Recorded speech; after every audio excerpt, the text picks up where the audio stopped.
الحمد لله رب العالمين نحمده ونستعينه ونؤمن به ونتوكل عليه ونعوذ بالله من شرور أنفسنا ومن سيئات أعمالنا من يهده الله فلا مضل له ومن يضلل فلا هادي له نشهد أن لا إله إلا الله وحده لا شريك له ونشهد أن سيدنا ونبينا ومولانا محمدا صلى الله عليه وسلم عبده ورسوله اللهم صل وسلم وبارك على رسولك سيدنا ومولانا محمد وعلى آل وأصحاب سيدنا ومولانا محمد وعلى جميع الأنبياء والمرسلين وآلهم وصحبهم والتابعين لهم بإحسان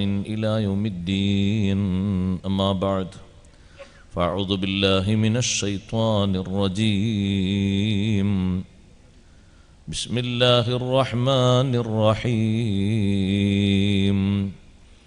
إن الذين قالوا ربنا الله ثم استقاموا فلا خوف عليهم ولا هم يحزنون أولئك أصحاب الجنة خالدين فيها جزاء بما كانوا يعملون صدق الله العلي العظيم صدق وصدق وبلغ رسوله النبي الكريم ونحن على ما قال ربنا من الشاهدين الشاكرين والحمد لله رب العالمين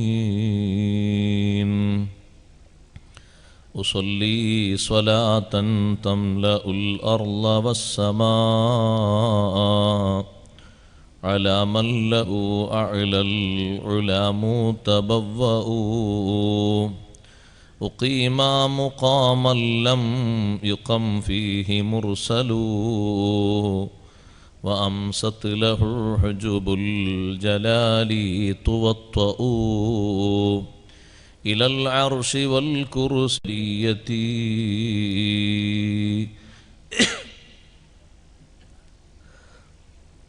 സർവാദരണീയരായ ഉലമാക്കളെ, ഉസ്താദുമാരെ, മഹല്ല് ജമാഅത്ത് നേതാക്കളെ, മുതഅല്ലിംകളെ, മാന്യ സഹോദരന്മാരെ, സഹോദരിമാരെ, സുഹൃത്തുക്കളെ, നമ്മുടെ ഈ പ്രദേശത്ത് ഒരുപാട് സ്തുത്യർഹമായ പ്രവർത്തനങ്ങൾക്ക് നേതൃത്വം നൽകുന്ന GNSൻ്റെ കീഴിൽ സംഘടിപ്പിക്കപ്പെട്ട ഖാജ മുഈനുദ്ദീൻ ചിശ്തി അജ്മീരി ഖദ്ദസല്ലാഹു സിർറഹുൽ അസീസ് അവരുടെ ഉറൂസ് മുബാറക്കിലാണ് നാം ഒരുമിച്ച് കൂടിയിരിക്കുന്നത്. വളരെ ബഹുമാനമുള്ള ഒരു മജ്ലിസാണ് നമ്മുടെ ഈ സദസ്സ്. ധാരാളം പണ്ഡിതന്മാരെയും നേതാക്കളെയും പൗരപ്രമുഖന്മാരെയും ആദരിച്ച വളരെ വലിയ ബഹുമാനമുള്ള ഒരു മജ്ലിസാണ്. ഈ നാട്ടിലെ പ്രവർത്തകന്മാർ ചെയ്യുന്ന പ്രവർത്തനങ്ങളിൽ വലിയൊരു പ്രവർത്തനമാണ് നാട്ടിലെ മുഴുവൻ ആലിമീങ്ങളെയും കക്ഷിഭേദമന്യേ പ്രസ്ഥാനവും സംഘടനയും ഒന്നും മാറ്റി നിർത്താതെ എല്ലാവരും ഉലമാക്കളാണ്. ദീനിന് അവരവരെ കൊണ്ട് കഴിയുന്ന ഖിദ്മത്ത് ചെയ്യുന്നവരാണ്. ആ നിലയിൽ എല്ലാവരെയും ഒരുമിച്ച് കൂട്ടി വലിയൊരു ബഹുമാനം ഉസ്താദുമാരുടെ നേതൃത്വത്തിൽ അവർക്ക് നൽകി. ധാരാളം ഉസ്താദുമാർ അതിൽ സംബന്ധിച്ചു. എത്തിപ്പെടാൻ ആകാത്തവരും കഴിയാത്തവരുമുണ്ടാകും. ഇൻഷാ അല്ലാഹ് അവരെയും ആദരിക്കുമെന്ന് നേരത്തെ ഉസ്താദ് അവർകൾ ഭാഷണത്തിൽ പറഞ്ഞു. നമ്മുടെ ഈ സദുദ്യമം അള്ളാഹു സ്വീകരിക്കുമാറാകട്ടെ. ഖാജാ തങ്ങളുടെ നോട്ടമുള്ള, സഹായമുള്ള, അവിടുത്തെ നിയന്ത്രണമുള്ള നല്ല മജ്ലിസായി ഈ മജ്ലിസ് അള്ളാഹു സ്വീകരിക്കുമാറാകട്ടെ. അള്ളാഹു സുബ്ഹാനഹു വ തആല ഔലിയാക്കൾക്ക് വലിയ ബഹുമാനം നൽകിയിട്ടുണ്ട്. അമ്പിയാക്കൾക്ക് അള്ളാഹു നൽകിയ ബഹുമാനം അവരുടെ നുബുവത്ത് കൊണ്ടും റിസാലത്ത് കൊണ്ടും വേറിട്ട് നിൽക്കുന്നതാണ്. ആ ബഹുമാനമാണ് മനുഷ്യരിൽ ഏറ്റവും അല്ലാഹു തആല നൽകിയ ബഹുമാനം. അതിന് തൊട്ടു താഴെയായി ഔലിയാക്കൾ എന്ന് പറയുന്ന വലിയൊരു വിഭാഗം, ഒരുപക്ഷെ അമ്പിയാക്കളെക്കാളും അധികം ഔലിയാക്കൾ തന്നെയുണ്ടാകും. ഓരോ പ്രദേശങ്ങളിലും നമ്മുടെ ശ്രദ്ധയിൽ പെടുന്നവരും പെടാത്തവരുമായ ധാരാളം ഔലിയാക്കളുണ്ടാകും. ഖാജാ തങ്ങളുടെ ശിഷ്യന്മാർ തന്നെ എത്രയധികമുണ്ട്. ആ കാലഘട്ടത്തിൽ തന്നെ ലക്ഷക്കണക്കിന് ആളുകൾ ഖാജാ തങ്ങളുടെ മുന്നിൽ വന്ന് മഹാനവർകളിൽ നിന്ന് ഇൽമ് സ്വീകരിച്ച്, ദിക്ർ സ്വീകരിച്ച്, ഉപദേശം സ്വീകരിച്ച്, പ്രാർത്ഥനയും ബഹുമാനവും അതേ രൂപത്തിൽ തന്നെ അവരിൽ നിന്ന് ബറക്കത്തിൻ്റെ ഭക്ഷണം സ്വീകരിച്ച് അവരുടെ ഖൽബ്, അവരുടെ മനസ്സ് ഭൗതികമായ ചിന്തകളിൽ നിന്നെല്ലാം മാറ്റി നിർത്തി പാരത്രിക ലോകത്തേക്ക് വേണ്ടിയുള്ള കഠിനാധ്വാനവും പ്രവർത്തനവുമായി മുഴുകിയ എത്രയോ മഹാന്മാരുണ്ട്. ആ കൂട്ടത്തിൽ പ്രഗത്ഭനായ പണ്ഡിതനാണ്, വലിയാണ് ബഹുമാനപ്പെട്ട ഖുതുബുദ്ദീൻ ബഖ്തിയാറിൽ കാക്കി ദഹ്ലവി ഖദ്ദസല്ലാഹു സിർറഹുൽ അസീസ്. ഡൽഹിയിൽ അന്ത്യവിശ്രമം കൊള്ളുന്ന വലിയ മഹാനുഭാവൻ. ഖാജാ തങ്ങളുടെ മുരീദുമാരിൽ ഡൽഹിയിലും പരിസര പ്രദേശങ്ങളിലും നിയന്ത്രണം ഏൽപ്പിച്ചു കൊടുത്ത വലിയ മുരീദാണ് ബഖ്തിയാർ കാക്കി ദഹ്ലവി ഖദ്ദസല്ലാഹു സിർറഹുൽ അസീസ്. അവരൊന്നും ചെറിയ മഹാന്മാരല്ല, വലിയ ബഹുമാനമുള്ളവരാണ്. ബർക്കത്തിന് വേണ്ടി ആ ചരിത്രങ്ങളിൽ നിന്ന് ഇൻഷാ അല്ലാഹ് അല്പം നമുക്ക് കേൾക്കാം. പൂർണ്ണമായി പറയാൻ പറ്റിയ സന്ദർഭമല്ല. ഒരു നൂറ്റാണ്ട് കാലത്തെ ജീവിതമുണ്ട്. 102 വയസ്സ് അല്ലെങ്കിൽ 110 വയസ്സ്, വിവിധ റിപ്പോർട്ടുകൾ കാണാം. 100-ലധികം വയസ്സ് ജീവിച്ച മഹാനാണ് ഖാജാ തങ്ങൾ. ആ 100-ലധികം വയസ്സ് ജീവിച്ചപ്പോൾ ആ ജീവിതത്തിൽ മഹാനവർകൾ ഏറ്റവും കൂടുതൽ നടത്തിയ പ്രവർത്തനം അള്ളാഹുവിൻ്റെ ദീനിൻ്റെ പ്രചരണമാണ്. എൻ്റെ പ്രിയപ്പെട്ട സഹോദരങ്ങളോട്, സഹോദരിമാരോട് ആമുഖമായി ഞാനൊരു കാര്യം ഓർമ്മപ്പെടുത്തുന്നത്, ദീനിന് വേണ്ടിയാകണം നമ്മുടെ ജീവിതം. വിശുദ്ധ ദീനിന് വേണ്ടി. ഞാൻ ജീവിക്കുന്നത് അള്ളാഹുവിൻ്റെ ദീനിന് എന്നെക്കൊണ്ട് ഉപകാരം ലഭിക്കും. നിങ്ങൾ ഓരോരുത്തരെ കൊണ്ടും വിശുദ്ധമായ ദീനിന് ഉപകാരം കിട്ടണം. എങ്ങനെയാണ് നമ്മളെ കൊണ്ട് ദീനിന് ഉപകാരം കിട്ടുന്നത്? നമ്മുടെ അധ്വാനം, നമ്മുടെ പ്രവർത്തനം, നമ്മുടെ സമ്പാദ്യം, നമ്മുടെ ചെലവ്, നമ്മുടെ സമ്പർക്കം, നമ്മുടെ സൗഹാർദ്ദം എല്ലാം അള്ളാഹുവിൻ്റെ ദീനിന് ഉപകാരപ്പെടുന്ന രീതിയിലാവുക. എല്ലാ മനുഷ്യന്മാരോടും നമ്മൾ സൗഹാർദ്ദം പാലിക്കുന്നത് ദീനിന് ഗുണകരമാകണം. എല്ലാവരോടും നമ്മൾ കൂട്ടുകെട്ടുന്നത് അള്ളാഹുവിൻ്റെ ദീനിന് അതുകൊണ്ട് വലിയ സഹായം ലഭിക്കണം. നമ്മളൊരു കൂട്ടുകാരനായി സ്വീകരിക്കുന്നത് കൊണ്ട് നമ്മുടെ പക്കലുള്ള വിശുദ്ധമായ ദീനിൻ്റെ കാഴ്ചപ്പാടുകൾ അവൻ്റെ സ്വഭാവത്തിലും അവൻ്റെ രഹസ്യത്തിലും അവൻ്റെ പരസ്യത്തിലും അവൻ്റെ ജീവിതത്തിൻ്റെ മുഴുവൻ മേഖലകളിലും അവനെ കൊണ്ടത് പിടിപ്പിക്കാൻ, അവനിൽ അത് സ്വാധീനിക്കാൻ നമ്മുടെ ജീവിതം സഹായകമാകണം. നമ്മളെ കൂടെ ഒരാൾ കൂടുമ്പോൾ അയാളെ ദീന് നശിക്കാൻ പാടില്ല. നമ്മളെ കൂടെ കൂടുമ്പോൾ അയാളെ ദീന് ഒന്നുകൂടി നന്നാകണം. അൽ മർഉ അലാ ദീനി ഖലീലിഹി സയ്യിദുനാ റസൂലുള്ളാഹി സ്വല്ലല്ലാഹു അലൈഹി വസല്ലം പഠിപ്പിച്ചു, മനുഷ്യൻ അവൻ്റെ കൂട്ടുകാരൻ്റെ ദീനനുസരിച്ചാണ്. കൂട്ടുകാരൻ നല്ല ദീനുള്ള ആളാണോ, എന്നാൽ ആ മനുഷ്യന് നല്ല ദീനുണ്ടാകും. കൂട്ടുകാരൻ ദീനിൽ വളരെ സ്ട്രോങ് ഉള്ള ആളാണോ, ആശയ തീവ്രതയുള്ള ആളാണോ, ഈ കൂടെ കൂടിയ ആൾക്കും ആശയ തീവ്രതയുണ്ടാകും. നിങ്ങൾ ബാപ്പമാരിലേക്കും മക്കളിലേക്കും പരിശോധിച്ച് നോക്കൂ.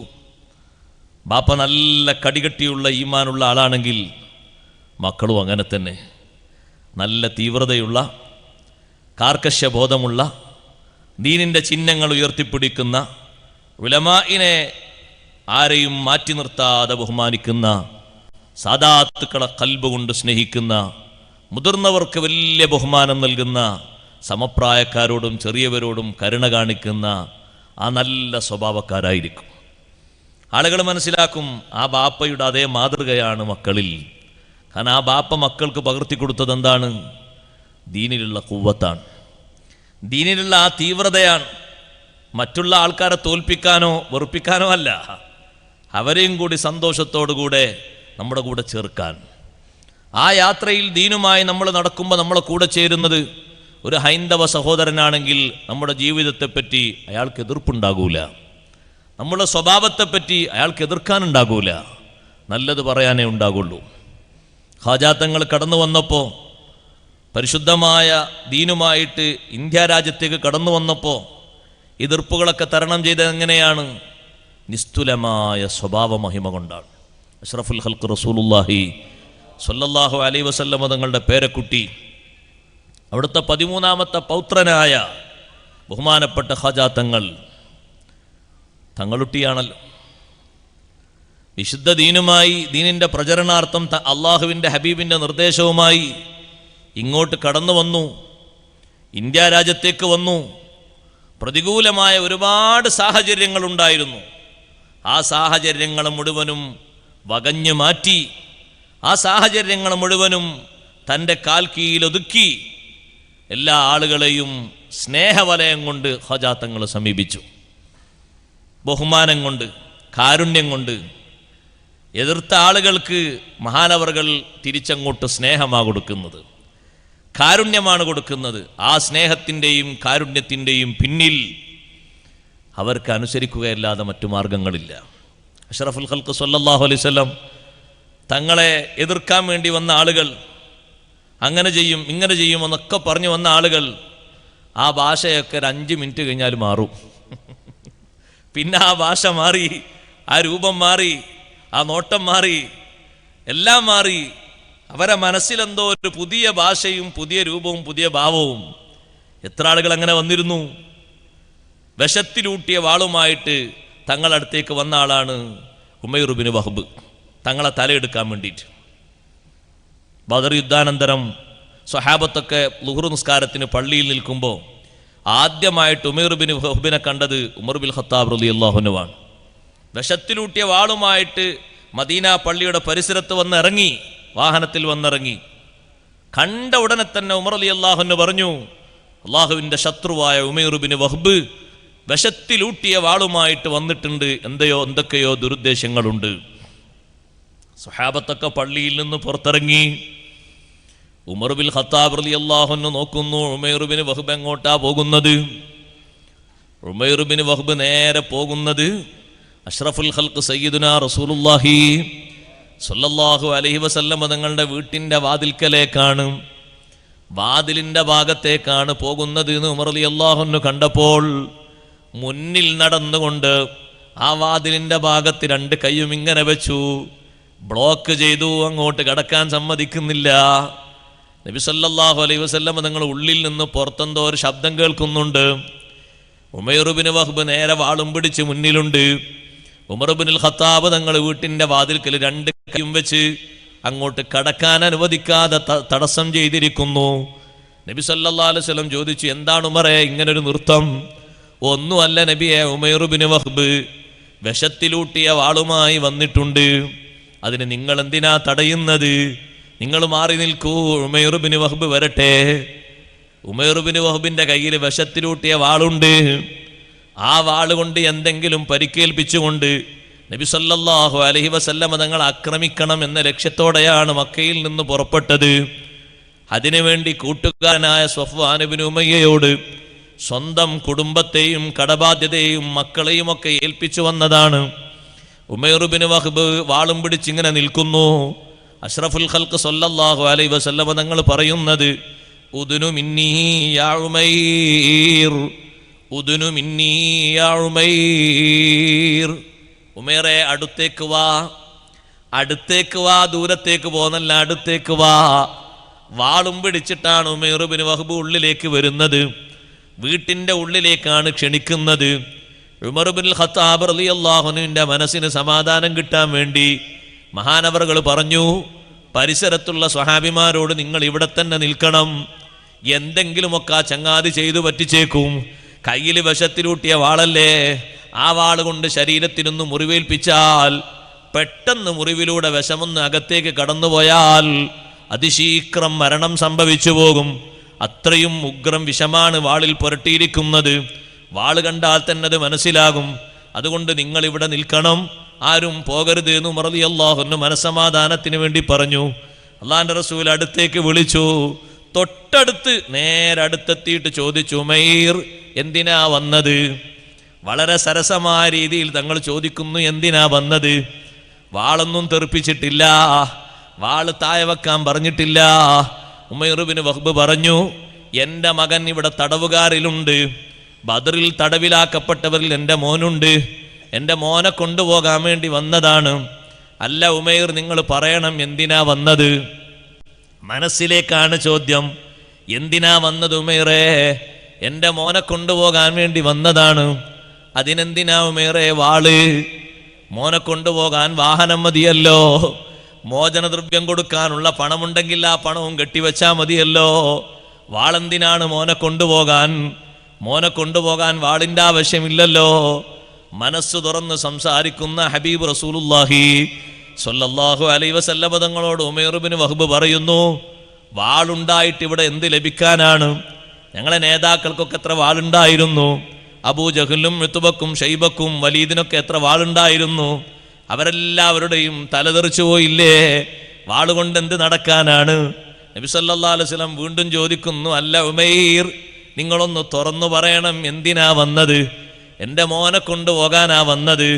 അഷ്റഫുൽ ഖൽഖ് സല്ലല്ലാഹു അലൈഹി വസല്ലം ഉമൈർ ഇബ്നു വഹ്ബിനോട് പുഞ്ചിരിച്ചുകൊണ്ട് പറയുന്നു, അല്ല ഉമൈർ, നിങ്ങൾ വന്നത് മകനെ കൊണ്ടുപോകാനല്ല. കഅബയുടെ മുറ്റത്തുള്ള തിണ്ണയില് കൂട്ടുകാരൻ സൊഫ്വാന്റെ കുടുംബത്തെയും കടബാധ്യതയും മക്കളെയും ഏൽപ്പിച്ച് എൻ്റെ തലയെടുക്കാൻ വേണ്ടിയല്ലേ ഉമൈറേ വന്നത്? വിഷത്തിലൂട്ടിയ വാളുമായിട്ട് വന്നത് അതിനല്ലയോ? ഒരൊറ്റ ചോദ്യം ചോദിച്ചപ്പോഴേക്ക് ഭീഷണിപ്പെടുത്തുന്നൊരു ഭാഷയില്ല, ഭീഷണിപ്പെടുത്തുന്നൊരു ശൈലിയില്ല, വിഷമിപ്പിക്കുന്ന വാചകങ്ങളില്ല. നടന്ന യാഥാർത്ഥ്യങ്ങളുടെ വിഷയങ്ങൾ മുഴുവനും എണ്ണി എണ്ണി അങ്ങ് ചോദിക്കുമ്പോ അറിയാതെ കയ്യിൽ നിന്ന് വാളങ്ങ് താഴെ വീണുപോയി. മനസ്സിന്റെ ഉള്ളിൽ തട്ടിയിട്ട് ഉമൈർ ഇബ്നു വഹ്ബ് പറഞ്ഞു, അശ്ഹദു അന്നക റസൂലുള്ളാഹ്, അവിടുന്ന് അള്ളാഹുവിന്റെ റസൂലാണെന്ന് ഞാൻ സാക്ഷ്യപ്പെടുത്തുന്നു. എൻ്റെ ഭാര്യ പോലും അറിഞ്ഞിട്ടില്ലാത്ത കാര്യം, എൻ്റെ മക്കൾ പോലും അറിഞ്ഞിട്ടില്ലാത്ത വിഷയം, എൻ്റെ കൂട്ടുകാരനോട് കാതോരം പറഞ്ഞൊരു സ്വകാര്യം നിങ്ങൾക്ക് അറിയിച്ചു തന്നത് അല്ലാഹു തന്നെയാണ്. മറ്റാർക്കും ഈ വിഷയം അറിയില്ലല്ലോ. ഞാനും എൻ്റെ കൂട്ടുകാരനും മാത്രമല്ലേ പങ്കുവച്ചത്. ഈ ഒരു വിഷയം നിങ്ങൾക്ക് അറിയിച്ചു തന്നത് അല്ലാഹുവാണ്. ആ അല്ലാഹുവിൽ ഞാൻ വിശ്വസിക്കുന്നു. അവിടുന്ന് അള്ളാഹുവിന്റെ റസൂലാണെന്നും ഞാൻ സമ്മതിക്കുന്നു, അംഗീകരിക്കുന്നു. എത്ര ചൂടോടെയാണ് ആള് വന്നത്. കയ്യിൽ നിന്ന് എങ്ങനെയാ വാള് താഴെ വീണുപോയത്? എങ്ങനെയാണ് ആ വാളൊക്കെ താഴെ വീണുപോയിട്ട് മനസ്സുകൊണ്ട് ഷഹാദത്ത്, സത്യത്തിന്റെ മധുരം മന്ത്രിച്ചത് എങ്ങനെയാണ്? ഇതേ ശൈലിയിലാണ് ബഹുമാനപ്പെട്ട ഖാജാ തങ്ങൾ നമ്മുടെ നാട്ടിൽ സ്നേഹത്തോടെ ജനങ്ങളോട് വിശുദ്ധ ഇസ്ലാമിൻ്റെ ദർശനങ്ങൾ അറിയിച്ചു കൊടുത്തത്. ഒരാളെയും ഭീഷണിപ്പെടുത്തിയിട്ടില്ല, ഒരാളെയും പരിക്കേൽപ്പിച്ചിട്ടില്ല, ഒരാളെയും കട്ടപ്പെടുത്തിയിട്ടില്ല, ഒരാളെയും വിഷമിപ്പിച്ചിട്ടില്ല. എല്ലാവർക്കും സ്നേഹത്തിൻ്റെ ഭാഷ, സഹകരണത്തിൻ്റെ പ്രതികരണം, അതുപോലെ തന്നെ വല്ലാത്ത സ്നേഹത്തിൻ്റെ മധുരം അത് നൽകിക്കൊണ്ട് ബഹുമാനപ്പെട്ട ഖാജാ തങ്ങൾ ജനങ്ങളെ സ്വീകരിച്ചുകൊണ്ട്, ജനങ്ങളോട് ദഅവത്ത് നടത്തിക്കൊണ്ട് അള്ളാഹുവിൻ്റെ ദീനിന് പ്രചരണം നടത്തി. ഖാജാ തങ്ങളുടെ ജീവിതത്തിൻ്റെ തുടക്കം മഹാന്മാരായ പണ്ഡിതന്മാരെ രേഖപ്പെടുത്തുന്നുണ്ട്. കുട്ടിക്കാലത്ത് 10-11 വയസ്സുണ്ടാകുമ്പോൾ ഉപ്പ മരണപ്പെട്ടു പോയി. ഉപ്പ വലിയൊരു മഹാനുഭാവനാണ്, ഒരുപാട് മഹാന്മാരുമായി ബന്ധമുള്ള മഹാനുഭാവൻ. ഖാജാ തങ്ങൾ ജനിക്കുന്നത് ഹിജറ 530 നമ്മളിപ്പോൾ ഇപ്പുറത്ത് ഖാജാ തങ്ങളെ അനുസ്മരിക്കുന്നത് ഒരു 900 വർഷം ഇപ്പുറത്താണ്. 530 എന്ന് പറഞ്ഞാൽ ഷെയ്ഖ് ജീലാനി റളിയല്ലാഹു അൻഹു ജീവിച്ചിരിക്കുന്ന കാലം. ഷെയ്ഖ് ജീലാനി റളിയല്ലാഹു അൻഹു ജനിച്ചത് ഹിജറ 471 അവർ ജീവിച്ചിരിക്കുന്ന കാലത്താണ് ഖാജാ തങ്ങൾ ജനിക്കുന്നത്. ഷെയ്ഖ് ജീലാനി റളിയല്ലാഹു അൻഹുമായി കണ്ടിട്ടുണ്ട്, സഹവസിച്ചിട്ടുണ്ട്, അവിടുത്തെ പൊരുത്തം വാങ്ങിയിട്ടുണ്ട്, നിർദ്ദേശങ്ങൾ സ്വീകരിച്ചിട്ടുണ്ട്, ഉപദേശങ്ങൾ തേടിയിട്ടുണ്ട്, അനുഗ്രഹം വാങ്ങിയിട്ടുണ്ട്. 530 മഹാനവറുകൾ ജനിച്ചു. ഖുറാസാൻ നാട്ടിലെ ഗ്രാമപ്രദേശങ്ങളിൽപ്പെട്ട സഞ്ചർ എന്ന് പറയുന്ന ഗ്രാമത്തിൽ, അതിലേക്ക് ചേർത്തിട്ടാണ് സഞ്ചരി എന്നറിയപ്പെടുന്നത്.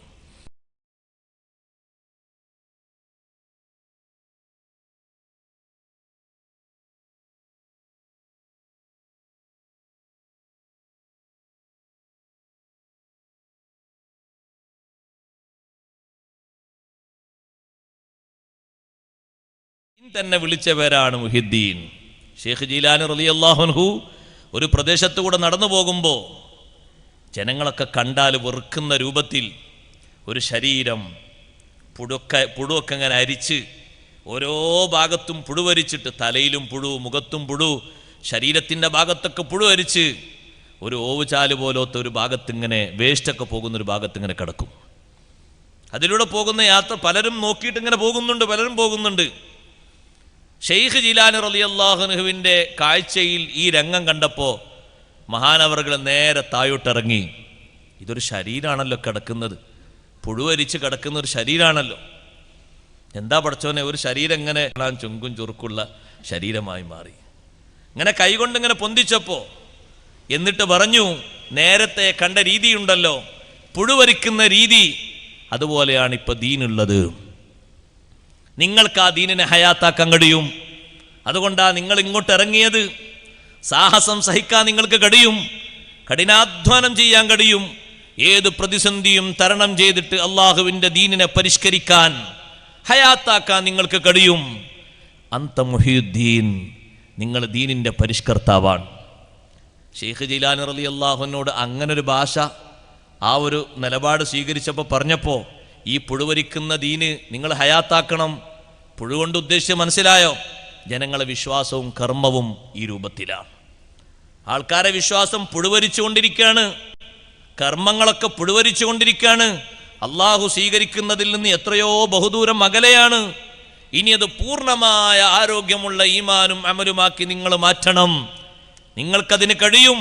അന്ത ഹഖ്ഖൻ മുഹിയുദ്ദീനി അന്ത ഖുതുബും ബിൽ യഖീനി സിർത താജൽ ഔലിയാഇ ആതിനാ ഫത്ഹം മുബീനാ. നിങ്ങൾ ദീനിനെ പരിഷ്കരിക്കുന്ന ആളാണ്.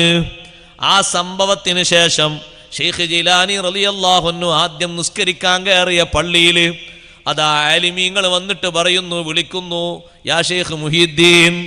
ഷെയ്ഖ് ജീലാനി തങ്ങൾ തിരിഞ്ഞു നോക്കാണ്, വേറെ ആരെങ്കിലും ആണ് വിളിക്കുന്നത്? അല്ല, മഹാനവറുകളെ തന്നെയാണ്. എല്ലാവരും വന്ന് മുസാഫത്ത് ചെയ്യുന്നു, വിളിക്കുന്നു, യാ മുഹിയുദ്ദീൻ, യാ മുഹിയുദ്ദീൻ. പിന്നെ ലോകം മുഴുക്കയും അറിയപ്പെട്ടത് ആ പേര് കൊണ്ടാണ് അല്ലേ?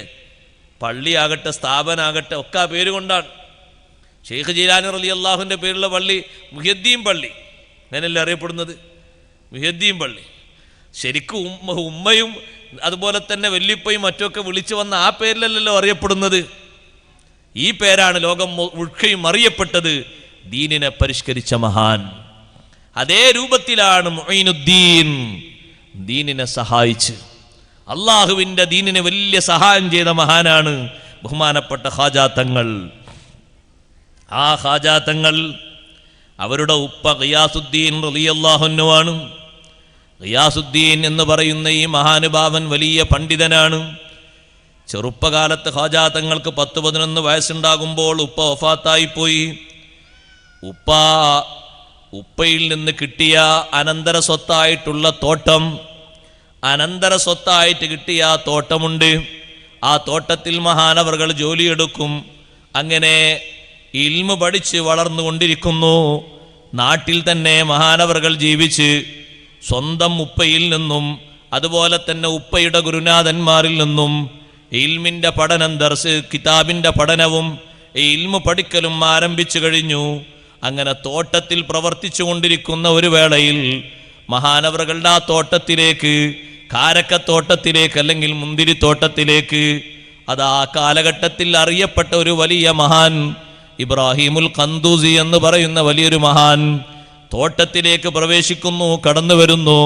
ഖാജാ തങ്ങൾ ഈ മഹാനെ കണ്ടപ്പോൾ, കുട്ടിയാണ്, ചെറുപ്രായക്കാരനാണ്, പക്ഷേ നല്ല ബഹുമാനത്തോടെ സ്വീകരിച്ചിരുത്തി.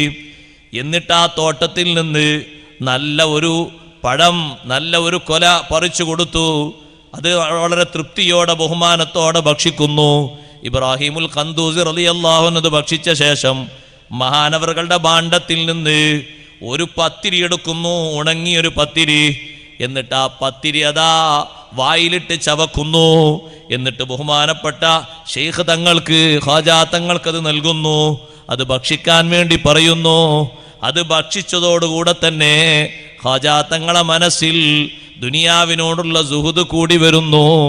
പഠിക്കാനുള്ള മനസ്ഥിതി വീണ്ടും വീണ്ടും അധികരിച്ചു വരുന്നു. സുബ്ഹാനല്ലാഹ്, ഞാനിവിടെ തോട്ടം പരിപാലിച്ച് നിന്നാൽ ഞാനൊരു സമ്പന്നനായി മാത്രമേ മാറുകയുള്ളൂ. എനിക്ക് സമ്പത്ത് മാത്രം പോരാ, ദീനിന്റെ ഇൽമു വേണം. ദീനിന് വേണ്ടി പഠിക്കണം. അള്ളാഹുവിൻ്റെ ദീന് പഠിച്ചുകൊണ്ട് ആ ദീന് ജനങ്ങൾക്ക് പ്രചരിപ്പിക്കണം. ഈ തോട്ടം എന്ത് ചെയ്തു? ആ തോട്ടം മഹാനവറുകൾ വഖഫ് ചെയ്തു, ഫുഖറാഇ മിസ്കീന്മാർക്ക് വഖഫ് ചെയ്തു. എന്നിട്ട് ഇൽമു പഠിക്കാൻ വേണ്ടി ഖുറാസാൻ നാട്ടിലേക്ക് പോയി. ആദ്യമായി ഖുർആൻ മുഴുവനും ഹിഫ്ളാക്കി. പിന്നെ ബുഖാറ നാട്ടിലേക്ക് പോയി. അവിടെ പോയിട്ട് ഹുസാമുദ്ദീനുൽ ബുഖാരി റഹ്മത്തുള്ളാഹി അലൈഹിയിൽ നിന്ന് ധാരാളം ഇൽമു പഠിച്ചു. തഫ്സീർ പഠിച്ചു, ഹദീസ് പഠിച്ചു, ഫിഖ്ഹ് പഠിച്ചു. പിന്നെ വലിയ വലിയ ആലിമീങ്ങൾ അന്വേഷിച്ച് വിവിധ പ്രദേശങ്ങളിലേക്ക് പോവുകയാണ്. ഇൽമിന്റെ വഴിയിലായിട്ട് ഖാജാ തങ്ങൾ അങ്ങ് സഞ്ചരിക്കുകയാണ് പഠനത്തിന് വേണ്ടി. അങ്ങനെ തന്നെയല്ലേ സഹോദരന്മാരെ, ഷെയ്ഖ് ജീലാനി റളിയല്ലാഹു അൻഹുവും അവർക്കും മാർഗദർശനം കിട്ടിയല്ലോ. അതെ, പശുക്കളുടെ പിന്നാലെ ആ പശുക്കളെയും മേച്ചുകൊണ്ട് ഇങ്ങനെ പോകുന്ന സമയത്ത് കൂട്ടത്തിൽ ഒരു പശുവല്ലേ സംസാരിച്ചത്, മാ ഖുലിഖത ലിഹാദാ, നിങ്ങളെ സൃഷ്ടിക്കപ്പെട്ടത് ഞങ്ങളെ മേയ്ക്കാനല്ല, നിങ്ങളെ സൃഷ്ടിക്കപ്പെട്ടത് ജനങ്ങളെ മേയ്ക്കാനാണ്, മനുഷ്യന്മാരെയും ജിന്നുകളെയും മേയ്ക്കാനാണ്, അവരെ സംരക്ഷിക്കാനും നല്ല വഴിക്ക് നടത്താനുമാണ്. പശുവിന്റെ സംസാരം കേട്ട് വീട്ടിൽ വന്നു ഉമ്മയോട് പറഞ്ഞു പശു ഇങ്ങനെ സംസാരിച്ചു എന്ന്.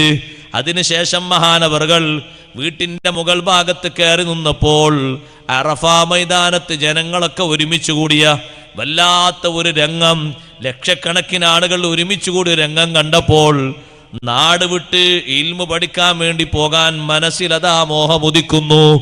ഉമ്മയോട് സമ്മതം ചോദിക്കുന്നു. യാത്രക്കാരെ പറ്റി ഉമ്മ അന്വേഷിക്കുന്നു. 18ാമത്തെ വയസ്സിൽ ഷെയ്ഖ് ജീലാനി റളിയല്ലാഹു അൻഹുവിനെ വളരെ സന്തോഷത്തോടെ ഉപദേശങ്ങൾ നൽകിയിട്ട് അവസാനത്തെ ചുംബനവും നൽകിയിട്ട് ഉമ്മ യാത്രയാക്കുന്നു. ആ സമയത്ത് ഉമ്മ മോനോട് പറയുന്നു, മോനെ, ഇത് നമ്മുടെ അവസാനത്തെ കൂടിക്കാഴ്ചയാണ്. ഇനി നമ്മൾ കാണുന്നതൊരു പക്ഷേ ആഖിറത്തിലായിരിക്കാം. എൻ്റെ ശബ്ദം ശ്രവിക്കുന്ന ഉമ്മമാരോട് ഞാൻ പറയട്ടെ, മക്കളെ ഇൽമു പഠിക്കാൻ വേണ്ടി വിടുന്ന സമയത്ത് സങ്കടങ്ങളുണ്ടാകും. പക്ഷേ അതിനേക്കാൾ അധികം ഒരു സന്തോഷം മനസ്സിലുണ്ട്. അള്ളാഹുവിൻ്റെ ദീന് പഠിക്കാൻ വേണ്ടിയാണ് എൻ്റെ കുട്ടിയെ ഞാൻ വിടുന്നത്. റബ്ബ് സുബ്ഹാനഹു വ തആല എനിക്ക് തന്നൊരു നിഅമത്താണ് ഈ സന്താനം. ആ സന്താനത്തിൽ ഞാൻ അള്ളാഹിനോട് കാണിക്കുന്ന ശുക്റാണ്. ദീന് പഠിക്കാൻ വേണ്ടി, ദീനിന് ഖിദ്മത്ത് എടുക്കാൻ വേണ്ടി കുട്ടിയെ പറഞ്ഞു വിടുന്നു.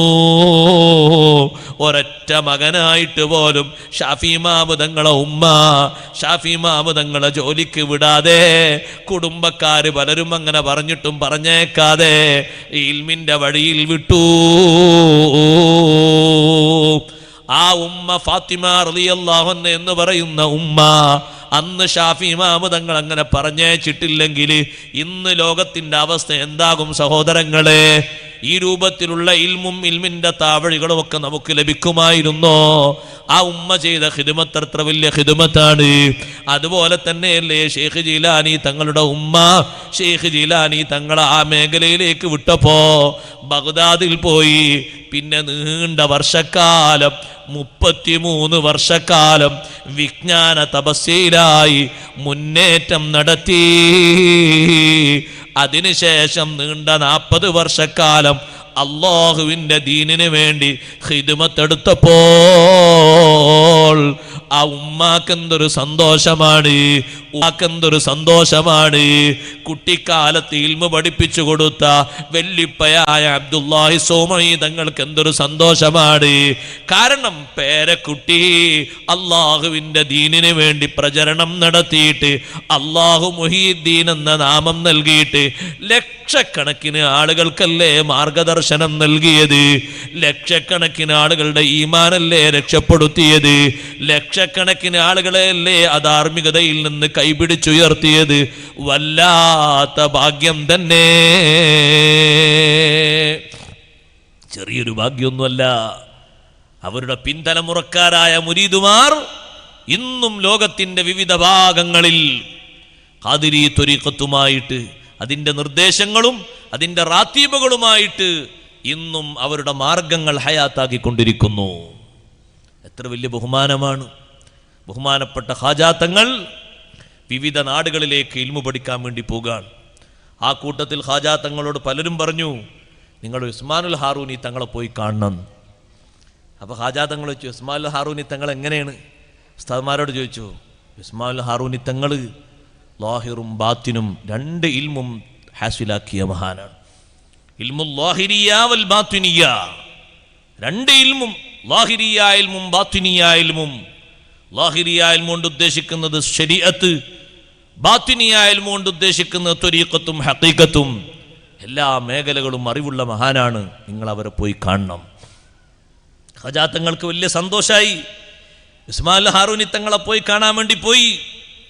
കണ്ട ഉടനെ തന്നെ ഉസ്മാനുൽ ഹാറൂനി തങ്ങൾ സ്വീകരിച്ചു. അരുമ ശിഷ്യനായ ഖാജാ തങ്ങളെ സ്വീകരിക്കുന്നു. ഇതെല്ലാം ബഹുമാനപ്പെട്ട ഖാജാ തങ്ങൾക്ക് വലിയ നിർദ്ദേശം കിട്ടിയതാണ്. നീണ്ട കാലം ഉസ്മാനുൽ ഹാറൂനി തങ്ങളെ കീഴിൽ സുബ്ഹാനല്ലാഹ് 20 വർഷക്കാലം ഇൽമിന്റെ മേഖലയിൽ ചെലവഴിച്ചു.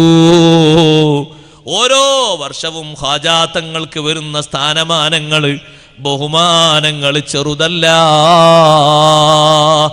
ഉസ്മാനുൽ ഹാറൂനി തങ്ങൾ ശിഷ്യനായി സ്വീകരിച്ച ശേഷം ഖാജാ തങ്ങളുടെ പ്രവർത്തനങ്ങളൊക്കെ മാറുകയാണ്. ആദ്യഘട്ടത്തിൽ തന്നെ ഉസ്താദിനെ നോക്കുന്നു. ഉസ്താദിന്റെ സുഹൃദ്, ഉസ്താദ് ജീവിതത്തിൽ വളരെ പരിത്യാഗം അനുഭവിക്കുന്ന മഹാനാണ്. ഖാജാ തങ്ങൾക്കത് ഇഷ്ടപ്പെട്ടു. സ്വന്തം ശരീരത്തിന് സുഖം വേണ്ട, റാഹത്ത് വേണ്ട. ഖാജാ തങ്ങൾ തീരുമാനിക്കുന്നു വേണ്ട. പിന്നെ ഉസ്താദ് അവர்கள் ജീവിതം നോക്കുമ്പോ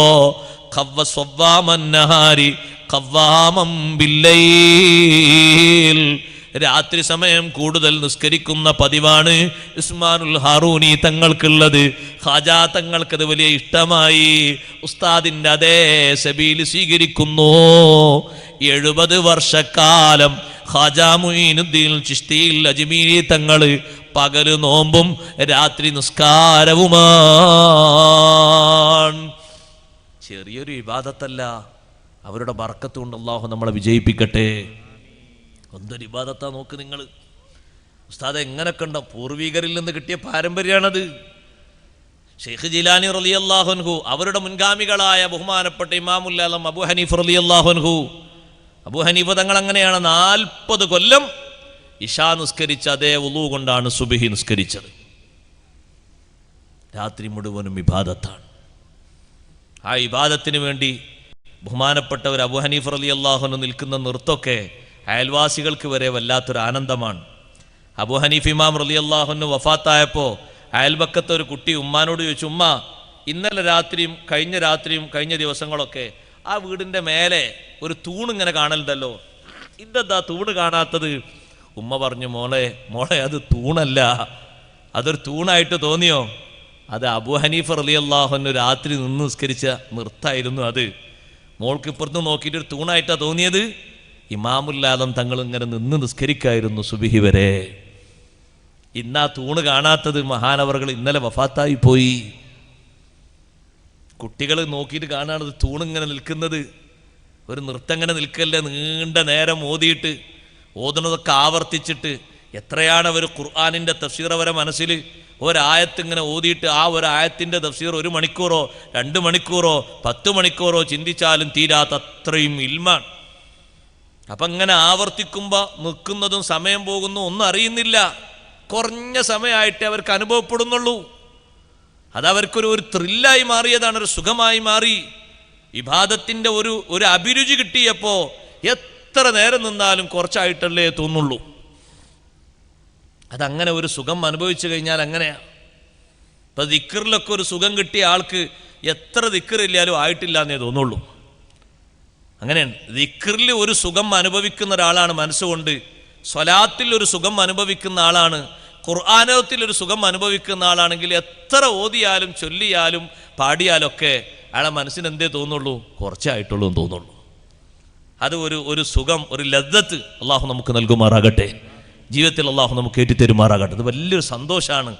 ദിക്റ് ചൊല്ലുമ്പോൾ മനസ്സൊന്ന് ഉണർന്ന് ചെല്ലുക, ഖുർആൻ ഓതുമ്പോൾ മനസ്സൊന്ന് ഉണർന്ന് ഖുർആൻ ഓതുക, സ്വലാത്ത് ചൊല്ലുമ്പോൾ മനസ്സിനൊരു കുളിർമ ഉണ്ടാകുക, ഒരു സന്തോഷം ഉണ്ടാകുക, എത്രയും ചൊല്ലാൻ തോന്നുക. അത് വലിയൊരു ഭാഗ്യമാണ്. ചില ഉമ്മമാരോ കണ്ടില്ലേ നിങ്ങൾ? ചില ഉമ്മാമ്മമാരൊക്കെ സ്വലാത്ത് അങ്ങനെ ചൊല്ലും. നമ്മൾ കരുതി എത്രയാണ് ഇവർ ചൊല്ലുന്നതെന്ന്.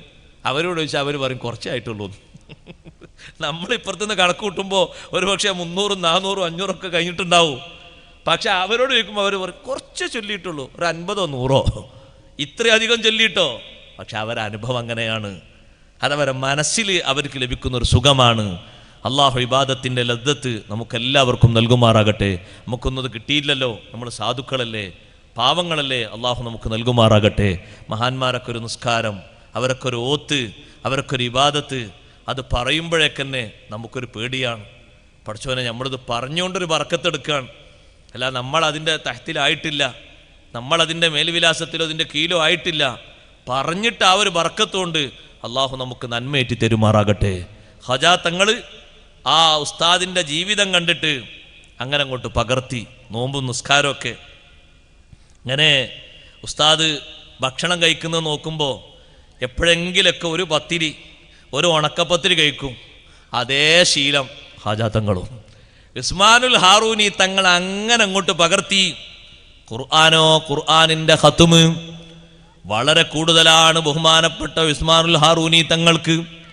ഒരു ദിവസം 2 പ്രാവശ്യം ഖുർആൻ ഖത്മ് തീർക്കുന്നു. അതേ പാരമ്പര്യം മഹാനവറുകളും അതാ സ്വീകരിക്കുന്നു.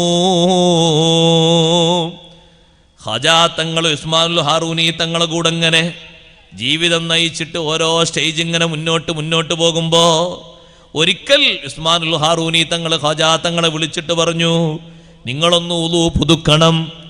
ഉളു എടുക്കണം എന്നല്ല, ഉളു പുതുക്കണം. ഖജാ തങ്ങൾ ദായിമുൽ ഉളു ആണ്, നിത്യവും ഉളുവോടുകൂടെ ജീവിച്ച മഹാനാണ്. ഒരു ടൈമും ഉളുവിൽ നിന്ന് ഒടിവല്ല. ഉളു ഒന്ന് പുതുക്കി വരണം, എന്നിട്ട് 2 റക്അത്ത് നിസ്കരിക്കണം. ഉസ്താദിന്റെ നിർദ്ദേശമാണ്. 1ാമത്തെ റക്അത്തിൽ സൂറത്തുൽ ഫാത്തിഹ 1 പ്രാവശ്യം ഓതണം. ഇഖ്ലാസ് സൂറത്ത് 1000 പ്രാവശ്യം ഓതണം. 2ാമത്തെ റക്അത്തിൽ ഫാത്തിഹ ഓതണം 1000 പ്രാവശ്യം. 1 പ്രാവശ്യം ഇഖ്ലാസ് സൂറത്ത് ഓതണം. സുബ്ഹാനല്ലാഹ്. അങ്ങനെ നിസ്കരിച്ചു. നിസ്കാരം കഴിഞ്ഞപ്പോൾ പറഞ്ഞു, അഷ്റഫുൽ ഖൽഖ് റസൂലുള്ളാഹി സ്വല്ലല്ലാഹു അലൈഹി വസല്ലം തങ്ങളുടെ മേൽ സ്വലാത്ത് ചൊല്ലണം 101 പ്രാവശ്യം. 101 പ്രാവശ്യം സ്വലാത്തും ചൊല്ലി. പിന്നീട് ഉസ്മാൻ തങ്ങൾ പറഞ്ഞു, നിങ്ങളുടെ ഈ ദിക്റ് കൊണ്ടും സ്വലാത്ത് കൊണ്ടും വലിയൊരു സ്ഥാനത്തേക്ക് നിങ്ങൾ ഉയർന്നിട്ടുണ്ട്, അടുത്തേക്ക് വരൂ എന്ന് പറഞ്ഞിട്ടത് ആ സ്ഥാനവസ്ത്രം കൊടുക്കുന്നു. സ്ഥാനവസ്ത്രം കൊടുത്ത ശേഷം ഖാജാ തങ്ങളോട് പറയുന്നു, ഒരു രാത്രി മുഴുവനായി നിങ്ങൾ റിയാദക്കിരിക്കണം, ഖൽവത്തിലിരിക്കണം, വേറെ ഒരു ചിന്തയും വരാതെ, ഉളു ഒന്നും മുറിയാതെ, ഭൗതിക താല്പര്യങ്ങളൊന്നുമില്ലാതെ നിങ്ങൾ ഇഖ്ലാസ് സൂറത്ത് 1000 പ്രാവശ്യം ഓതണം. രാത്രിയിലും പകലുമായി റിയാദക്കിരിക്കുകയാണ്. നിർബന്ധ നിസ്കാരങ്ങളും സുന്നത്ത് നിസ്കാരങ്ങളൊക്കെ നിർവഹിക്കും. അതിൻ്റെ ടൈമാകുമ്പോ ആരോടും സംസാരിക്കാനില്ല, ഭക്ഷണം കഴിക്കാനില്ല. നോമ്പ് നോറ്റതല്ലേ, നോമ്പൊന്ന് തുറക്കും, അത്താഴത്തിന്റെ സമയത്തൊരു ചെറിയ ഭക്ഷണം കഴിക്കും സുന്നത്തിന് വേണ്ടി. പിന്നെ രാത്രി എന്താ പണി? ഇഖ്ലാസ് സൂറത്ത് ഓതുകയാണ്. ഉസ്താദിന്റെ നിർദ്ദേശപ്രകാരം 1000 പ്രാവശ്യം ഇഖ്ലാസ് സൂറത്ത് കഴിഞ്ഞപ്പോൾ ഉസ്മാനുൽ ഹാറൂനി തങ്ങൾ വന്നിട്ട് പറഞ്ഞു, ഒന്ന് മുകളിലേക്കൊന്ന് തല ഉയർത്തി നോക്കണം, എന്നിട്ടൊന്ന് കണ്ണു തുറന്നൊന്ന് നോക്കണം. ഖാജാ തങ്ങൾ കണ്ണു തുറന്നു നോക്കുമ്പോ ഒരുപാട് മറകൾ നീങ്ങിയിട്ട് ഒരുപാട് മലക്കൂത്തിയായ രഹസ്യങ്ങൾ, അല്ലാഹു സുബ്ഹാനഹു വ തആലയുടെ രഹസ്യങ്ങൾ ഖാജാ തങ്ങളിലേക്ക് വെളിവാക്കപ്പെടുകയാണ്. സുബ്ഹാനല്ലാഹ്. ആ വെളിവായി കുറെ കണ്ട ശേഷം ഉസ്മാനുൽ ഹാറൂനി തങ്ങൾ പറഞ്ഞു, ഇനിയൊന്ന് താഴോട്ട് നോക്കൂ, താഴ്ഭാഗത്തേക്ക് നോക്കൂ, കാലിന്റെ ചുവട്ടിലേക്ക് താഴ്ഭാഗത്തേക്ക് നോക്കുമ്പോ ഫൻകശഫ ലഹു മാ തഹത സറാ, ഭൂമിക്കടിയിലുള്ള രഹസ്യങ്ങൾ ഖാജാ തങ്ങൾക്ക് അല്ലാഹു വെളിവാക്കി കൊടുക്കുന്നു. ഇത് കഴിഞ്ഞപ്പോ വീണ്ടും ശൈഖ് അവർകൾ പറഞ്ഞു, ഇനിയും പോയിട്ടൊരു 1000 ഇഖ്ലാസ് സൂറത്ത് ഓതണം. വീണ്ടും 1000 ഇഖ്ലാസ് സൂറത്ത് ഓതി. അപ്പോൾ ഉസ്മാനുൽ ഹാറൂനി തങ്ങൾ പറഞ്ഞു, കണ്ണ് ചിമ്മണം. കണ്ണ് ചിമ്മി കുറച്ചു നേരം കഴിഞ്ഞപ്പോ കണ്ണ് തുറക്കണം. കണ്ണ് തുറന്നപ്പോ ശൈഖ് അവർകൾ ചോദിക്കുന്നു, എന്താ കണ്ടത്? ഖാജാ തങ്ങൾ പറയുന്നു, ഞാൻ ഒരുപാട് രഹസ്യങ്ങൾ കണ്ടു. ഭൗതിക ലോകം മാത്രമല്ല, അഭൗതിക ലോകത്തെ ഒരുപാട് അസ്റാറുകൾ, രഹസ്യങ്ങൾ അല്ലാഹു എനിക്ക് കാണിച്ചു തന്നു. എന്നാ നിങ്ങൾ ഇനി എൻ്റെ കൂടെ നിൽക്കരുത്, നിങ്ങൾ വേഗം പോകണം. എങ്ങോട്ടാ പോകേണ്ടത്? സുബ്ഹാനല്ലാഹ്, നിങ്ങളെ കയ്യിൽ ഞാൻ കുറച്ച് സംഭാവന തരാം, കുറച്ച് സ്വതക്കകൾ തരാം, അത് സാധുക്കളിലേക്ക് നിങ്ങൾ വിതരണം ചെയ്യണം. ബഹുമാനപ്പെട്ട ശൈഖ് അവർകൾ ഉസ്മാനുൽ ഹാറൂനി തങ്ങളെ സമീപത്തുനിന്ന് കിട്ടിയ ആ സ്വതക്കയുമായിട്ട് ഫക്കീറന്മാരിലേക്കും മിസ്കീന്മാരിലേക്കും വരുന്നു. അങ്ങനെ അതൊക്കെ സ്വതക്ക ചെയ്ത ശേഷം ഉസ്മാനുൽ ഹാറൂനി തങ്ങൾ പറയുന്നു, നമുക്ക് വിശുദ്ധമായ ഹറമൈൻ ശരീഫ് ഏരിയയിലേക്ക് പോകാം, മക്കയിലേക്കും മദീനയിലേക്കും പോകാം. മക്കയിലെത്തി കഅബ തവാഫ് ചെയ്തു. ഉസ്മാനുൽ ഹാറൂനി തങ്ങൾ ആ മത്താഫിന്റെ മുന്നിൽ വെച്ച് ശിഷ്യനായ ബഹുമാനപ്പെട്ട ഖാജാ തങ്ങൾക്ക് വേണ്ടി ഒരുപാട് നേരം ദുആ ചെയ്തു. ഈ ഖാജാ തങ്ങൾക്ക് ഖബൂലിയത്തിന് വേണ്ടി, സ്ഥാനം ഉയർന്നു കിട്ടാൻ വേണ്ടി, അല്ലാഹു തആല ഒരുപാട് സൗകര്യങ്ങൾ തുറന്നു കൊടുക്കാൻ വേണ്ടി അവിടെ വെച്ച് ദുആ ചെയ്തു. അത് കഴിഞ്ഞ ശേഷം പിന്നെ മദീനയിലേക്ക് പുറപ്പെട്ടു. ഉസ്മാനുൽ ഹാറൂനി തങ്ങൾ പറഞ്ഞു, നിങ്ങൾ റൗളത്തുൽ മുക്കറമയിലേക്ക് എത്തിയാൽ അള്ളാഹു സിയാറത്തിന് തൗഫീഖ് തരട്ടെ, ഹജ്ജ് ഉംറക്ക് അല്ലാഹു തആല തൗഫീഖ് തരട്ടെ. നിങ്ങൾ അവിടെ എത്തി ഉപ്പാപ്പയെ നേരിട്ട് നിങ്ങൾ സംബോധന ചെയ്യണം. നിങ്ങളുടെ ഉപ്പാപ്പയാണ് അവിടെ വിശ്രമിക്കുന്നത്. ഖാജാ തങ്ങൾ ഉപ്പാപ്പയെ വിളിച്ചു. അഷ്റഫുൽ ഖൽഖ് സയ്യിദുനാ റസൂലുള്ളാഹി സ്വല്ലല്ലാഹു അലൈഹി വസല്ലം തങ്ങളെ വിളിച്ചു. വിളിച്ചപ്പോൾ ഹുജ്റത്തു ശരീഫയിൽ നിന്ന് സലാം മടക്കി കേട്ടു. പേരക്കുട്ടിയുടെ സലാം മടക്കി കേട്ടു. കുറെ ആളുകൾ പരിസരത്തുണ്ട്. ആ സിയാറത്തിന് ശേഷം ബഹുമാനപ്പെട്ട ഉസ്മാനുൽ ഹാറൂനി തങ്ങൾ ഷെയ്ഖ് ഖാജാ തങ്ങളുമായി മടങ്ങി വന്നു. മടങ്ങി വന്ന ശേഷം ഉസ്മാനുൽ ഹാറൂനി തങ്ങൾ മുഴുവൻ കാര്യങ്ങളും മുഴുവൻ അനന്തരമായി ഉസ്താദുമാരിൽ നിന്ന് കിട്ടിയ ത്വരീഖത്തിന്റെ മുഴുവൻ പതിവുകളും മുഴുവൻ നിർദ്ദേശങ്ങളും ഖാജാ തങ്ങളിലേക്ക് കൈമാറിയിട്ട് നിർദ്ദേശങ്ങളൊക്കെ കൊടുത്തു. നിർവഹിക്കേണ്ട കാര്യങ്ങളും വസിയത്തുകളൊക്കെ കൊടുത്തു. എന്നിട്ട് പറഞ്ഞു, ഇനി വിവിധ ഭാഗങ്ങളിൽ പോയിട്ട് അള്ളാഹുവിൻ്റെ ദീനിന് വേണ്ടി നിങ്ങൾ ദഅവത്ത് നടത്തണം. നിങ്ങൾക്കുള്ള നിർദ്ദേശങ്ങളൊക്കെ പിന്നീട് വരും. ആ നിർദ്ദേശങ്ങൾക്കനുസരിച്ച് നിങ്ങൾക്ക് മുന്നോട്ട് പോകാം. ബഹുമാനപ്പെട്ട ഉസ്മാനുൽ ഹാറൂനി തങ്ങൾ നിർദ്ദേശങ്ങൾ കൊടുത്ത് ഖാജാ തങ്ങളെ വിട്ടു. ഖാജാ തങ്ങൾ പിന്നെ അവിടെ നിന്നതാ ഒരുപാട് മശായിഖുന്മാരെ കാണാൻ പോവുകയാണ്. സഞ്ചർ എന്ന് പറയുന്ന നേരത്തെ താമസിച്ച നാടുണ്ടല്ലോ, അവിടേക്കെത്തി. അവിടെ പോയിട്ട് 15 ദിവസം താമസിച്ചു. വലിയ വലിയ മഹാന്മാരെ കണ്ടു. അതിനിടക്ക് പിന്നെ പോയി ബഗ്ദാദിലേക്ക് പോയി. ബഗ്ദാദിൽ പോയിട്ട് അവിടെ അതാ ബഹുമാനപ്പെട്ട ഷെയ്ഖ് ജീലാനി റളിയല്ലാഹു അൻഹു അടക്കമുള്ള മഹാന്മാരെ കണ്ടു. അവരിൽ നിന്ന് ഒരുപാട് നിർദ്ദേശങ്ങൾ സ്വീകരിച്ചു, പൊരുത്തങ്ങൾ വാങ്ങി. പിന്നെ അവിടെ നിന്ന് നേരെ ഇമാം സുഹ്റവർദി റളിയല്ലാഹു അൻഹു കാണാൻ പോയി. പിന്നെ പോകുന്ന പോക്കില് ഹമദാൻ എന്ന് പറയുന്ന നാട്ടിൽ പോയി. ഷെയ്ഖ് യൂസുഫുൽ ഹമദാനി റളിയല്ലാഹു അൻഹു കണ്ടു. തിബിരീസിലേക്ക് വന്നു. ഷെയ്ഖ് അബൂ സഈദ് തിബിരീസി റളിയല്ലാഹു അൻഹു കണ്ടു. പിന്നെ അവിടെ നിന്ന് ഒരുപാട് മാർഗങ്ങളിലേക്ക് പോയി. ലോകത്തിന്റെ വിവിധ ഭാഗങ്ങളിലുള്ള 70 അഖ്താബുകളുമായി ആ യാത്രയിൽ മഹാനവർകൾ ഒരുമിച്ച് കൂടുകയും നിർദ്ദേശങ്ങൾ സ്വീകരിക്കുകയും ഉപദേശങ്ങൾ വാങ്ങുകയും പൊരുത്തങ്ങൾ വാങ്ങുകയും ചെയ്തു. അവസാനമായി ബഹുമാനപ്പെട്ട ഷെയ്ഖ് അബൂ യസീദുൽ ബിസ്താമി റളിയല്ലാഹു അൻഹുവിനെ കാണാൻ വേണ്ടി വന്നു. അബൂ യസീദുൽ ബിസ്താമിൻ്റെ കൂടെ 2 വർഷം താമസിച്ചു. 2 വർഷം താമസിച്ചു. പിന്നെ അവിടെ നിന്ന് ഉസ്തുറാബാദിലേക്ക് പോയി. അവിടെയുള്ള വലിയൊരു മഹാന്റെ കൂടെ താമസിച്ചു. പിന്നെ അതാ ഷെയ്ഖ് ഖാജാ തങ്ങൾ പല ഭാഗങ്ങളിലേക്കും അങ്ങനെ യാത്രയായി. ബൽഖ് നാട്ടിലെത്തി. ബൽഖ് നാട്ടിലും വലിയ വലിയ മഹാന്മാരുണ്ട്, അവിടെയും താമസിച്ചു. അവിടെ നിന്നതാ അവരുടെ നിർദ്ദേശങ്ങളൊക്കെ സ്വീകരിച്ചു. കുറേ മഹാന്മാരുമായി കണ്ടു. ഈ രംഗങ്ങളൊക്കെ പൂർത്തിയാക്കിയപ്പോ അഷ്റഫുൽ ഖൽഖ് മുഹമ്മദുർ റസൂലുള്ളാഹി സ്വല്ലല്ലാഹു അലൈഹി വസല്ലം തങ്ങൾ ഖാജാ തങ്ങളെ വിളിക്കുന്നു. 70 അഖ്താബുകളുമായുള്ള സംഗമങ്ങളൊക്കെ കഴിഞ്ഞ ശേഷം നബി സല്ലല്ലാഹു അലൈഹി വസല്ലം തങ്ങൾ വിളിച്ചുകൊണ്ട് ഖാജാ തങ്ങളെ വിളിച്ചപ്പോ നാട്ടിൽ നിന്ന് നേരെ ഖാജാ തങ്ങൾ മദീനയിലേക്ക് പുറപ്പെട്ടു. അങ്ങനെ അതാ മക്കയിൽ പോയി. അവിടെ നിന്ന് കുറച്ച് ദിവസം താമസിച്ച് വീണ്ടും പോയി മദീനയിലേക്ക് പോയി. മദീനയിലെത്തിയപ്പോൾ നബി സല്ലല്ലാഹു അലൈഹി വസല്ലം തങ്ങളുടെ നിർദ്ദേശമാണ്, നിങ്ങൾ ഇന്ത്യയിലേക്ക് പോകണം. ഇന്ത്യ കാണിച്ചു കൊടുക്കുകയാണ്, ഇന്ത്യയിലെ അജ്മീർ കാണിച്ചു കൊടുക്കുകയാണ്. എന്നിട്ട് അഷ്റഫുൽ ഖൽഖ് സല്ലല്ലാഹു അലൈഹി വസല്ലം തങ്ങൾ പറഞ്ഞു, ദാക മസ്കനുക വമദ്ഫനുക, നിങ്ങളെ താമസ സ്ഥലം അജ്മീറാണ്, നിങ്ങൾക്ക് അന്ത്യവിശ്രമം കൊള്ളാനുള്ള സ്ഥലവും അജ്മീറാണ്. നിങ്ങളുടെ നാട്ടിൽ നിന്ന് ഇവിടെ നിന്ന് നേരെ പോകണം ഇന്ത്യയിലേക്ക്. ഇന്ത്യയുടെ ഭാഗങ്ങളൊക്കെ കാണിച്ചു കൊടുത്തു. സഹോദരന്മാരെ, ഷെയ്ഖ് റളിയല്ലാഹു അൻഹു ഇന്ത്യയിലേക്ക് പുറപ്പെടുന്നു.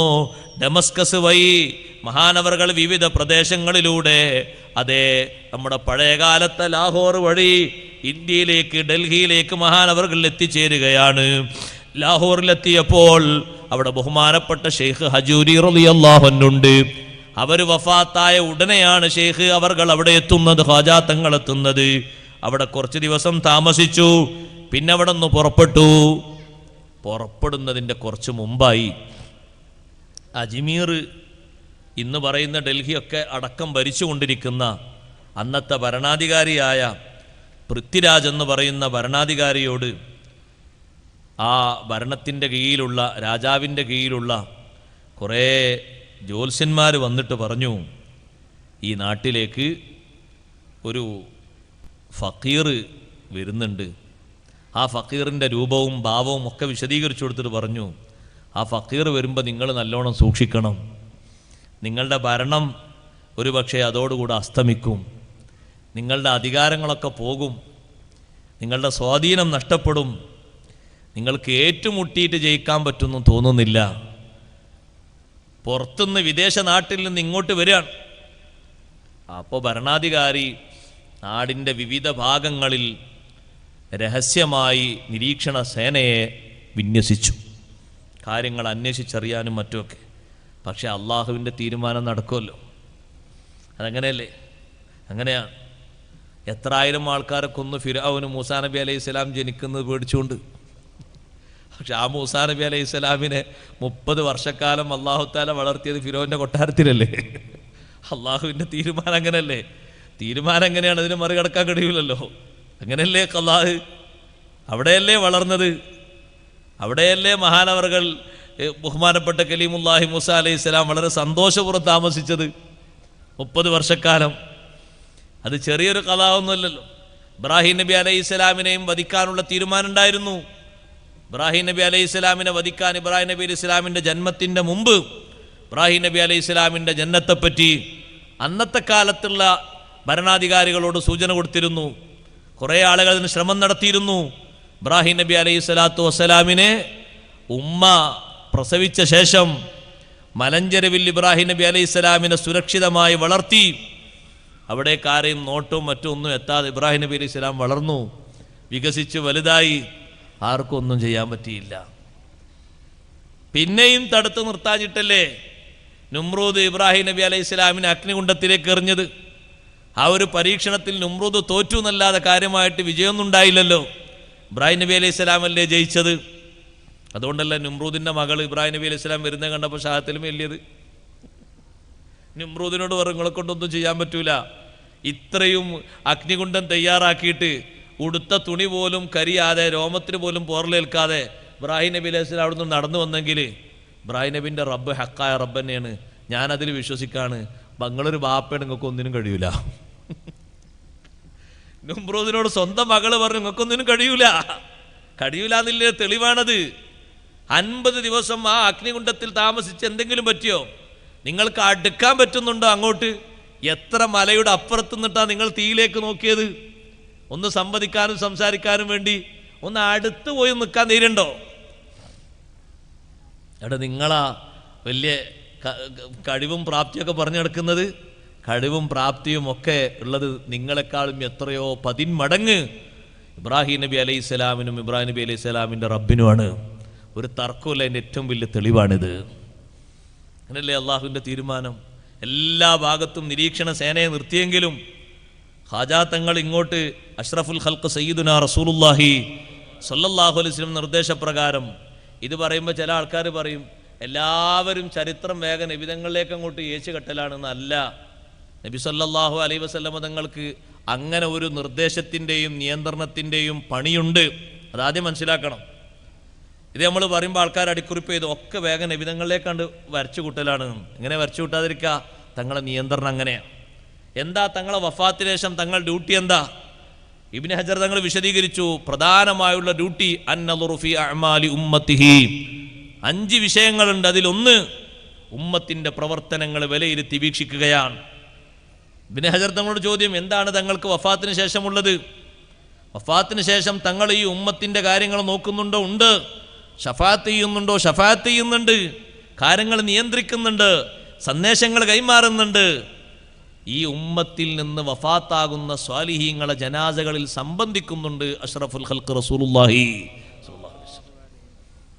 അത് ചെറിയൊരു നിരീക്ഷണമൊന്നുമല്ല, വേറുള്ള നബിമാരെ പോലെയൊന്നുമല്ല. അഷ്റഫുൽ ഖൽഖ് റസൂലുള്ളാഹി സ്വല്ലല്ലാഹു അലൈഹി വസല്ലം തങ്ങൾ തന്നെ പറഞ്ഞതല്ലേ, ലോകത്തിൻ്റെ ഏത് ഭാഗത്തുനിന്ന് എനിക്ക് ആര് സലാം പറയുന്നുണ്ടോ ആ സലാം ഞാൻ മടക്കും. ഇമാം മുസ്ലിം റഹ്മത്തുള്ളാഹി റിപ്പോർട്ട് ചെയ്ത സ്വഹീഹ ഹദീസല്ലേ. അപ്പോൾ ആളുകൾ അവരുടെ വിശ്വാസത്തിൻ്റെയും ഇൽമിൻ്റെയും കുറവ് കൊണ്ട് ഇത്തരത്തിലുള്ള ചില സംഗതികളൊക്കെ നിരുത്സാഹപ്പെടുത്തി തള്ളാൻ നമ്മൾ ശരിക്കും ഈമാൻ കൊള്ളണം. ഇതിൽ അതിശോക്തിയൊന്നുമില്ല. അത്ഭുതാവഹമായിട്ട് വളച്ചു കെട്ടിയിട്ട് ഏച്ചൂട്ടിണ്ടാക്കുന്നല്ല. പേരക്കുട്ടിയെ ദീനിൻ്റെ ദഅവത്തിന് വേണ്ടി നിർദ്ദേശിച്ച് പറഞ്ഞു വിടുന്നത് അഷ്റഫുൽ ഖൽഖ് റസൂലുള്ളാഹി സ്വല്ലല്ലാഹു അലൈഹി വസല്ലം തങ്ങളാണ്. ഖലീഫമാർ ഭരിക്കുമ്പോഴൊക്കെ തങ്ങൾ നിർദ്ദേശം നൽകിയിട്ടില്ലേ? ഉണ്ട്. അബൂബക്കർ സിദ്ദീഖ് റളിയല്ലാഹു അൻഹു ഭരിക്കുമ്പോൾ നിർദ്ദേശം നൽകിയിട്ടുണ്ട്. ഉമർ റളിയല്ലാഹു അൻഹു ഭരിക്കുമ്പോൾ നിർദ്ദേശം നൽകിയിട്ടുണ്ട്. ഉസ്മാൻ റളിയല്ലാഹു അൻഹുവിൻ്റെ ജീവിതത്തിൻ്റെ അവസാന ഘട്ടത്തിൽ ശത്രുക്കളൊക്കെ മഹാനവറുകൾ വീട്ടു തടങ്കലിൽ വെച്ചപ്പോൾ വീടിൻ്റെ മേൽക്കൂരയിലൂടെ വെള്ളം നൽകിയിട്ട് നോമ്പ് തുറക്കാനും അത്തായത്തിന് വെള്ളം കുടിക്കാനും നാളെ നമ്മുടെ ഭാഗത്ത് നമ്മുടെ അടുത്ത് വന്ന് നോമ്പ് തുറക്കണോ അല്ലെങ്കിൽ ഇവിടെ തന്നെ താമസിക്കണോ എന്ന് വെച്ചപ്പോൾ ഞാൻ നോമ്പ് തുറക്കാനാണ് ഇഷ്ടപ്പെടുന്നതെന്ന് പറഞ്ഞപ്പോൾ എന്നാൽ നിങ്ങൾ നാളെ നമ്മുടെ അടുത്തേക്ക് വന്നോളൂ. ഈ നിർദ്ദേശങ്ങളൊക്കെ നൽകിയതാരാ? അഷ്റഫുൽ ഖൽഖ് സയ്യിദുനാ റസൂലുള്ളാഹി സ്വല്ലല്ലാഹു അലൈഹി വസല്ലം. ഓരോ നൂറ്റാണ്ടിലും തങ്ങൾ നിയന്ത്രിച്ചിട്ടുണ്ട്, ഓരോ സമാലും തങ്ങൾ നിയന്ത്രിക്കുന്നുണ്ട്, ഇപ്പോഴും നിയന്ത്രിക്കുന്നുണ്ട് എന്നാണ് അഹ്ലുസുന്നത്തി വൽ ജമാഅത്തിൽ വിശ്വസിക്കുന്ന മുഴുവൻ ആളുകളുടെയും അഖീദ. തങ്ങളെ നിരീക്ഷണമുണ്ട്, നോട്ടമുണ്ട്. ഫസയറല്ലാഹു അമലക്കും വറസൂലുഹു വൽ മുഅ്മിനൂൻ. കാണുന്നു എന്ന് മാത്രമല്ല, വിലയിരുത്തുന്നു എന്ന് മാത്രമല്ല, നിർദ്ദേശങ്ങൾ നൽകുന്നുണ്ട്. ഇപ്പുറത്തും നൂറ്റാണ്ടുകളിൽ ഓരോരോ മഹാന്മാരോടും നിർദ്ദേശങ്ങൾ തങ്ങൾ നൽകിയിട്ടുണ്ട്. അത് അള്ളാഹുവിൻ്റെ ദീനിന് ഉമ്മത്തിന് അല്ലാഹു തആല നൽകിയൊരു എളുപ്പമാണ്, ഒരു സന്തോഷമാണ്. അതുപോലെ തന്നെ ഖാജാ തങ്ങൾക്കും നിർദ്ദേശം കിട്ടി. ഖാജാ തങ്ങൾ യാത്ര തിരിച്ചു, ഡൽഹിയിലെത്തി. അവിടെ ഷെയ്ഖ് മക്കി റളിയല്ലാഹു അൻഹുവിൻ്റെ മഖ്ബറയുണ്ട്. അവിടെയാണ് ആദ്യം വന്ന് താമസിച്ച് ഷെയ്ഖ് മക്കി തങ്ങളെ ഖബറിൻ്റെ അടുത്ത് വന്നിട്ട്. ഡൽഹിയിലൊക്കെ പോകുന്ന ആൾക്കാർ ആദ്യം ഡൽഹിയിലുള്ള മസാറുകളൊക്കെ ലിസ്റ്റ് ആദ്യം എടുക്കണം. അങ്ങനെ കുറേ ആൾക്കാർ അജ്മീർ മറ്റൊക്കെ പോയി വരും. അവിടെയൊക്കെ ഒരുപാട് മഹാന്മാർ അന്തിയുറങ്ങുന്നുണ്ട്. പൈസ ഒക്കെ ചിലവാക്കി തിരിച്ചു വന്നിട്ട് നിങ്ങൾ അവിടെ പോയോ? അവിടെ പോയില്ലല്ലോ. ആ ലിസ്റ്റൊക്കെ ആദ്യം എടുക്കണം. എവിടൊക്കെ സിയാറത്തിന് പോകണം, എവിടൊക്കെ ദ്വാരക്കണം. മക്കത്തും മദീനത്തൊക്കെ പോകുന്ന ആൾക്കാർ ചെയ്യേണ്ട എന്താ, അവിടൊക്കെ മുസ്തജാബത്തു ദഅവത്തായ സ്ഥലങ്ങളൊക്കെ ഒപ്പിയെടുക്കണം. ഇവിടുന്ന് പോണതിന് മുമ്പ് എല്ലാം റെഡിയാക്കി എടുക്കണം. മക്ബറകൾ ധാരാളമുണ്ട് മക്കയിൽ. മുസ്തജാബു ദഅവത്തായ ഇഷ്ടം പോലെ സ്ഥലങ്ങളുണ്ട്. എന്തിനാ കാശും ചിലവാക്കി വെറുതെ പോകുന്ന ടൗൺ കാണാനോ? അതിവിടെ വീഡിയോയിൽ കണ്ടാൽ പോരെ, നഗരം കാണാനല്ല. ആ സ്ഥലങ്ങളിലൊക്കെ അള്ളാഹുവിലേക്ക് കൈ ഉയർത്തി ദ്വാരക്കാനാണ്, ബർക്കത്തെടുക്കാനാണ്. അവിടെയൊക്കെ ഒന്ന് ഇരുന്നിട്ട് നിസ്കരിച്ചിട്ട് ദിക്ർ ചൊല്ലിയിട്ട് ദ്വാരുന്നിട്ട് അള്ളാഹുവിലേക്ക് മനസ്സ് തിരിച്ചിട്ട്. മത്താഫിൽ തന്നെ നോക്ക് നിങ്ങൾ, എത്ര സ്ഥലങ്ങളുണ്ട്. മസ്അയിൽ എത്ര സ്ഥലങ്ങളുണ്ട്. ചുറ്റുഭാഗത്ത് എത്ര പർവ്വതങ്ങളുണ്ട്, എത്ര പള്ളികളുണ്ട്, എത്ര താഴ്വരകളുണ്ട്, ഒരുപാട് സ്ഥലങ്ങളുണ്ട്. അള്ളാഹു തആല തൗഫീഖ് തരട്ടെ. 75-ലധികം സ്ഥലങ്ങളാണ് പരിശുദ്ധമായ ഹറമിൻ്റെ, മക്കത്തെ ഹറമിൻ്റെ പരിസര ഭാഗങ്ങളിലുള്ളത്. കിതാബുകളിൽ രേഖപ്പെടുത്തപ്പെട്ട സ്ഥലങ്ങളാണൊക്കെ, വെറുതെ പറയുന്നതല്ല. ആ സ്ഥലങ്ങളിലൊക്കെ പ്രതീക്ഷയോടുകൂടെ അള്ളാഹുവിലേക്ക് കൈയുയർത്തിയിട്ട് ദ്വാരക്കാൻ പറ്റണം. മദീനയിലെത്തിയാൽ അവിടെ മഷ്ഹദുകൾ കുറേയുണ്ട്. 1-2 അല്ല, ധാരാളം സ്ഥലങ്ങളുണ്ട്. ഹുജ്റത്തു ഷരീഫയും അതുപോലെ തന്നെ റൗളയും മാത്രമല്ല ഉള്ളത്. ഇപ്പുറത്ത് സ്വഹാബിമാരിരുന്ന് ഇൽമു പഠിച്ച സ്ഥലമുണ്ട്, അസ്ഹാബു സുഫ, അവരുടെ സുഫത്തുണ്ട്. അതിൻ്റെ നേരെ അപ്പുറത്ത് തൗബയുടെ തൂണുണ്ട്, ഉസ്തുവാനത്തു തൗബ. തൗബയുടെ തൂണ് കണ്ടോന്ന് വെച്ചാൽ തിരിച്ചു, തൗബൻ്റെ തൂണോ? അങ്ങനെ ഒരു തൂണ് അവിടെ എവിടെ കണ്ടില്ലല്ലോ. അത് നമ്മൾ അറിയണം. സ്വഹാബിമാർക്ക് തൗബ കിട്ടിയിട്ട് തൗബക്ക് വേണ്ടി അവർ ഇരുന്നിട്ട് ആ തൗബ കിട്ടിയിട്ട് ആയത്തിറങ്ങിയിട്ട് ആ തൂണിനെ പറ്റിയിട്ട് അങ്ങനെ ഒരു പശ്ചാത്തലം കാര്യങ്ങളൊക്കെ ഹദീസിലും മറ്റൊക്കെ വന്നെങ്കിൽ നമുക്ക് പ്രതീക്ഷ അതൊക്കെയല്ലേ ഉള്ളൂ. അവർക്കൊക്കെ തൗബ ചെയ്ത സ്ഥലം, ഓലൊക്കെ കരഞ്ഞ സ്ഥലത്തിരുന്നിട്ട് നമ്മൾ ഒരു കണ്ണീരുറ്റിച്ചാൽ അങ്ങനല്ലേ ഭാഗ്യം കിട്ടുക. അല്ല അപ്പം നമ്മൾ എവിടേക്കെത്താനാ? അള്ളാഹു തആല തൗഫീഖ് തരട്ടെ. അതൊക്കെ അന്വേഷിച്ച് പഠിച്ച്, ഞാനതിപ്പോൾ വിശദീകരിക്കല്ല, നമ്മൾ പോകണം.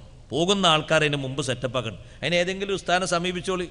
ആ ഉസ്താദ് തരുന്ന ഇൽമനുസരിച്ച് ആ ഉസ്താദിൻ്റെ ഹദിയം കൊടുത്താളി. വെറുതെ എങ്ങനെ ഇൽമൊന്നായിട്ട് സ്വീകരിക്കണ്ടല്ലോ. അത് ശരി. ആ ഉസ്താദിനോട് ചോദിക്കും, ഉസ്താദ് ഞങ്ങളൊരാഴ്ച കൊണ്ട് ഞാൻ മക്കത്തും മദീനത്തും പോകാണ്, അവിടെയുള്ള മസാറുള്ള സ്ഥലങ്ങളും ദുആക്ക് ഇജാബത്തുള്ള സ്ഥലങ്ങളൊക്കെ ഒന്ന് എഴുതി തരും, എനിക്കൊന്ന് അങ്ങോട്ട് പോകാനാണ്. ആ ഉസ്താദ് അങ്ങനെ എഴുതി തരുമ്പോൾ ആ ഉസ്താദിന് സായില്ലേ, ആ സായി നിങ്ങളൊരു ശുക്രും ചെയ്താളി, അധ്വാനത്തിന് ശുക്ർ. അത് ചെയ്തിട്ട് അതും വാങ്ങിയിട്ട് നിങ്ങൾ പോകുമ്പോൾ നമ്മൾ കാണാത്തൊരുപാട് സ്ഥലങ്ങൾ, ഇതുവരെ അനുഭവിക്കാത്ത സ്ഥലങ്ങൾ. ആകെ ഒരു മത്താഫിൽ പോയി മസ്അയിൽ പോയി കുറച്ച് കഴിഞ്ഞ് മുടിയും മുറിച്ച് അപ്പുറത്ത് പോയി പിന്നെ ഒരു ഉംറ ചെയ്ത് മുടി മുറിച്ചുകൊണ്ട് പോകും, പോരാ. ആ സ്ഥലങ്ങളൊക്കെ സന്ദർശിക്കണം, അവിടെയൊക്കെ ദ്വാരക്കണം. സഹോദരങ്ങളും സഹോദരിമാർക്കൊക്കെ അതിന് ചാൻസ് ഉണ്ട്. അള്ളാഹു തൗഫീഖ് തരട്ടെ. അതിനാകണം. അതുകൊണ്ടല്ലേ ഹജ്ജിനൊക്കെ ഇത്രയും തോന്നുന്ന ദിവസങ്ങൾ എന്തിനാ?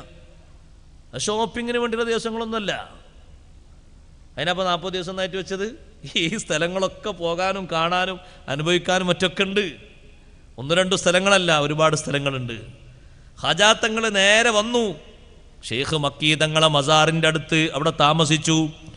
ഖാജാ തങ്ങൾ അവിടെ വന്നപ്പോൾ മഹാനവറുകളെ കാണാൻ വേണ്ടി പ്രദേശവാസികൾ പലരും വന്നു. എല്ലാവരും പോയി കാണുന്നു. കാണുന്ന ആളുകൾ നിർദ്ദേശങ്ങൾ സ്വീകരിക്കുന്നു. നിർദ്ദേശങ്ങൾ സ്വീകരിക്കുന്നവരെ മനസ്സും മനസ്ഥിതിയൊക്കെ മാറുന്നു. ഖാജാ തങ്ങളെ കൈപിടിച്ചിട്ട് പലരും പല വിഷമങ്ങളും പറയുമ്പോൾ ഉടനെ തന്നെ ഖാജാ തങ്ങൾ ആ വിഷമത്തിന് പരിഹാരം കൊടുക്കുന്നു.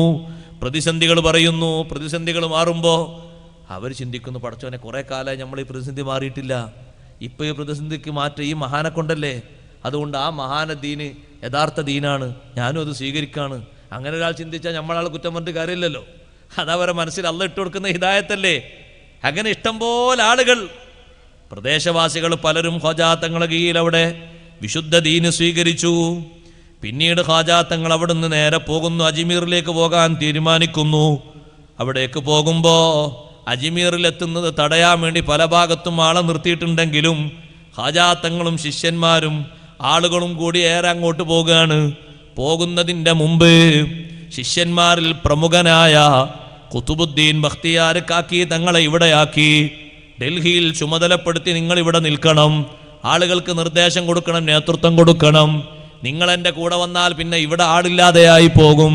നിങ്ങൾ ഇവിടെ നിന്നോളൂ, നിങ്ങൾക്ക് വരാൻ സാഹചര്യവും സൗകര്യവും ഒക്കുമ്പോൾ നിങ്ങൾ വന്നാൽ മതി. നേരെ അജ്മീറിലേക്ക് എത്തി.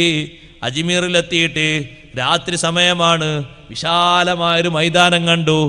ആ മൈതാനത്ത് അവിടെ ഒരു വലിയ മരം കണ്ടു. ആ മരത്തിൻ്റെ ചുവട്ടിൽ അവിടെ പോയി ഖാജാ തങ്ങളും ശിഷ്യന്മാരും അവിടെ പോയി താമസിച്ചു. രാത്രി നേരം കുറച്ചായപ്പോൾ രാജാവിൻ്റെ പരിവാരങ്ങൾ വന്നിട്ട് പറഞ്ഞു, ആരാ അവിടെ താമസിക്കണേ? ഞങ്ങൾ ഇന്ന് രാത്രി ഇവിടെ താമസിക്കാൻ പറ്റൂല, ഇത് രാജാവിൻ്റെ ഒട്ടകങ്ങളെ കെട്ടിയിടുന്ന സ്ഥലമാണ്, ഇവിടെ താമസിക്കാൻ പറ്റില്ല, ഇവിടുന്ന് പോകണമെന്ന് പറഞ്ഞു. അല്ല, ഇന്ന് രാത്രി ഒന്ന് ഇവിടെ നിൽക്കാൻ പറ്റില്ല, പോകണം. അപ്പോൾ ഖാജാ തങ്ങൾ നിന്നാ ഒട്ടകം ഇവിടെ കടന്നോട്ടെ, നമ്മൾ പോകാമെന്ന് പറഞ്ഞു.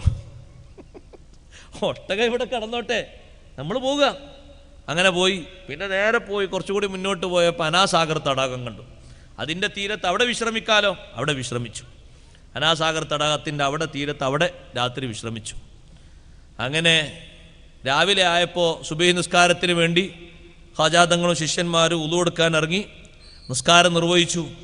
ആദ്യഘട്ടത്തിൽ നിസ്കരിച്ച സ്ഥലം ഒരു ചെറിയ പള്ളിയായിട്ട് ഇപ്പോഴും അവിടെ രൂപപ്പെടുത്തപ്പെട്ടതായി കാണാൻ കഴിയും. അനാസാഗറിനോട് അടുത്ത് തന്നെ ചെറിയൊരു പള്ളിയുണ്ട്, നിസ്കരിച്ച പള്ളി. ഖാജാ തങ്ങൾ കുറേ സമയം നിസ്കരിച്ച, കുറേ ദിവസങ്ങൾ തങ്ങിയ ഒരു സ്ഥലമാണ് അവിടെ. അവിടെ നിസ്കരിച്ചു. അതിൽ നിന്ന് ശിഷ്യന്മാർ കുളിച്ചു, ഉളു എടുത്തു.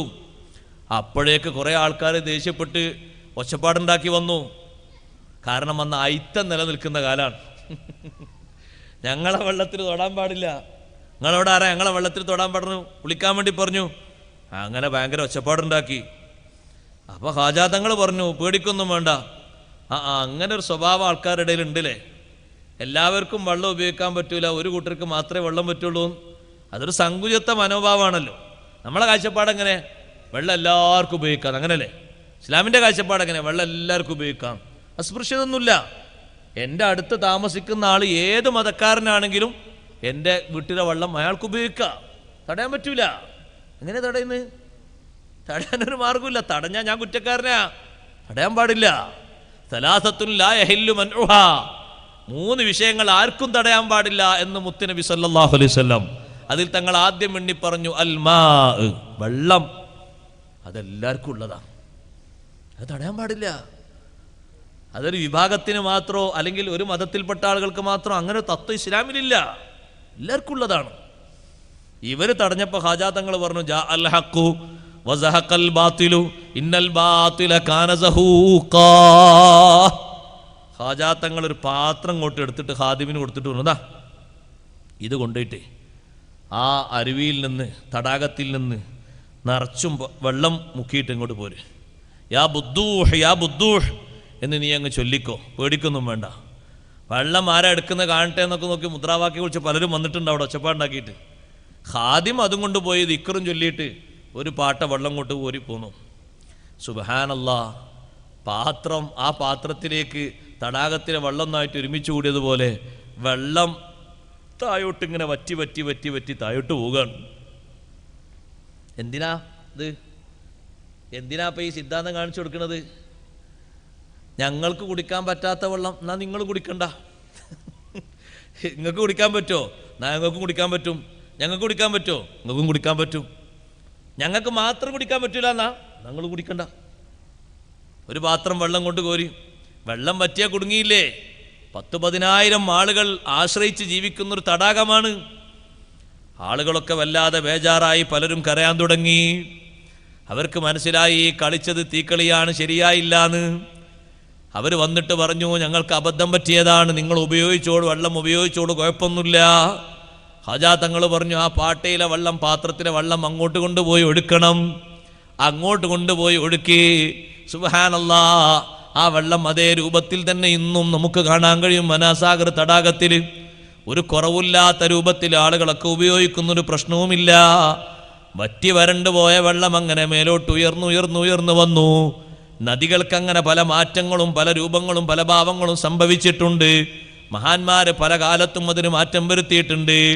ഒഴുകാത്ത നൈൽ നദിയെ കത്തെഴുതിയിട്ട് ഒടുക്കിയ മഹാനാണ് സയ്യിദുനാ ഉമർ ഇബ്നുൽ ഖത്താബ് റളിയല്ലാഹു. നൈൽ നദിക്കാണ് കത്തയച്ചത്, മക്കത്തുനിന്ന് മദീനത്തുനിന്ന്.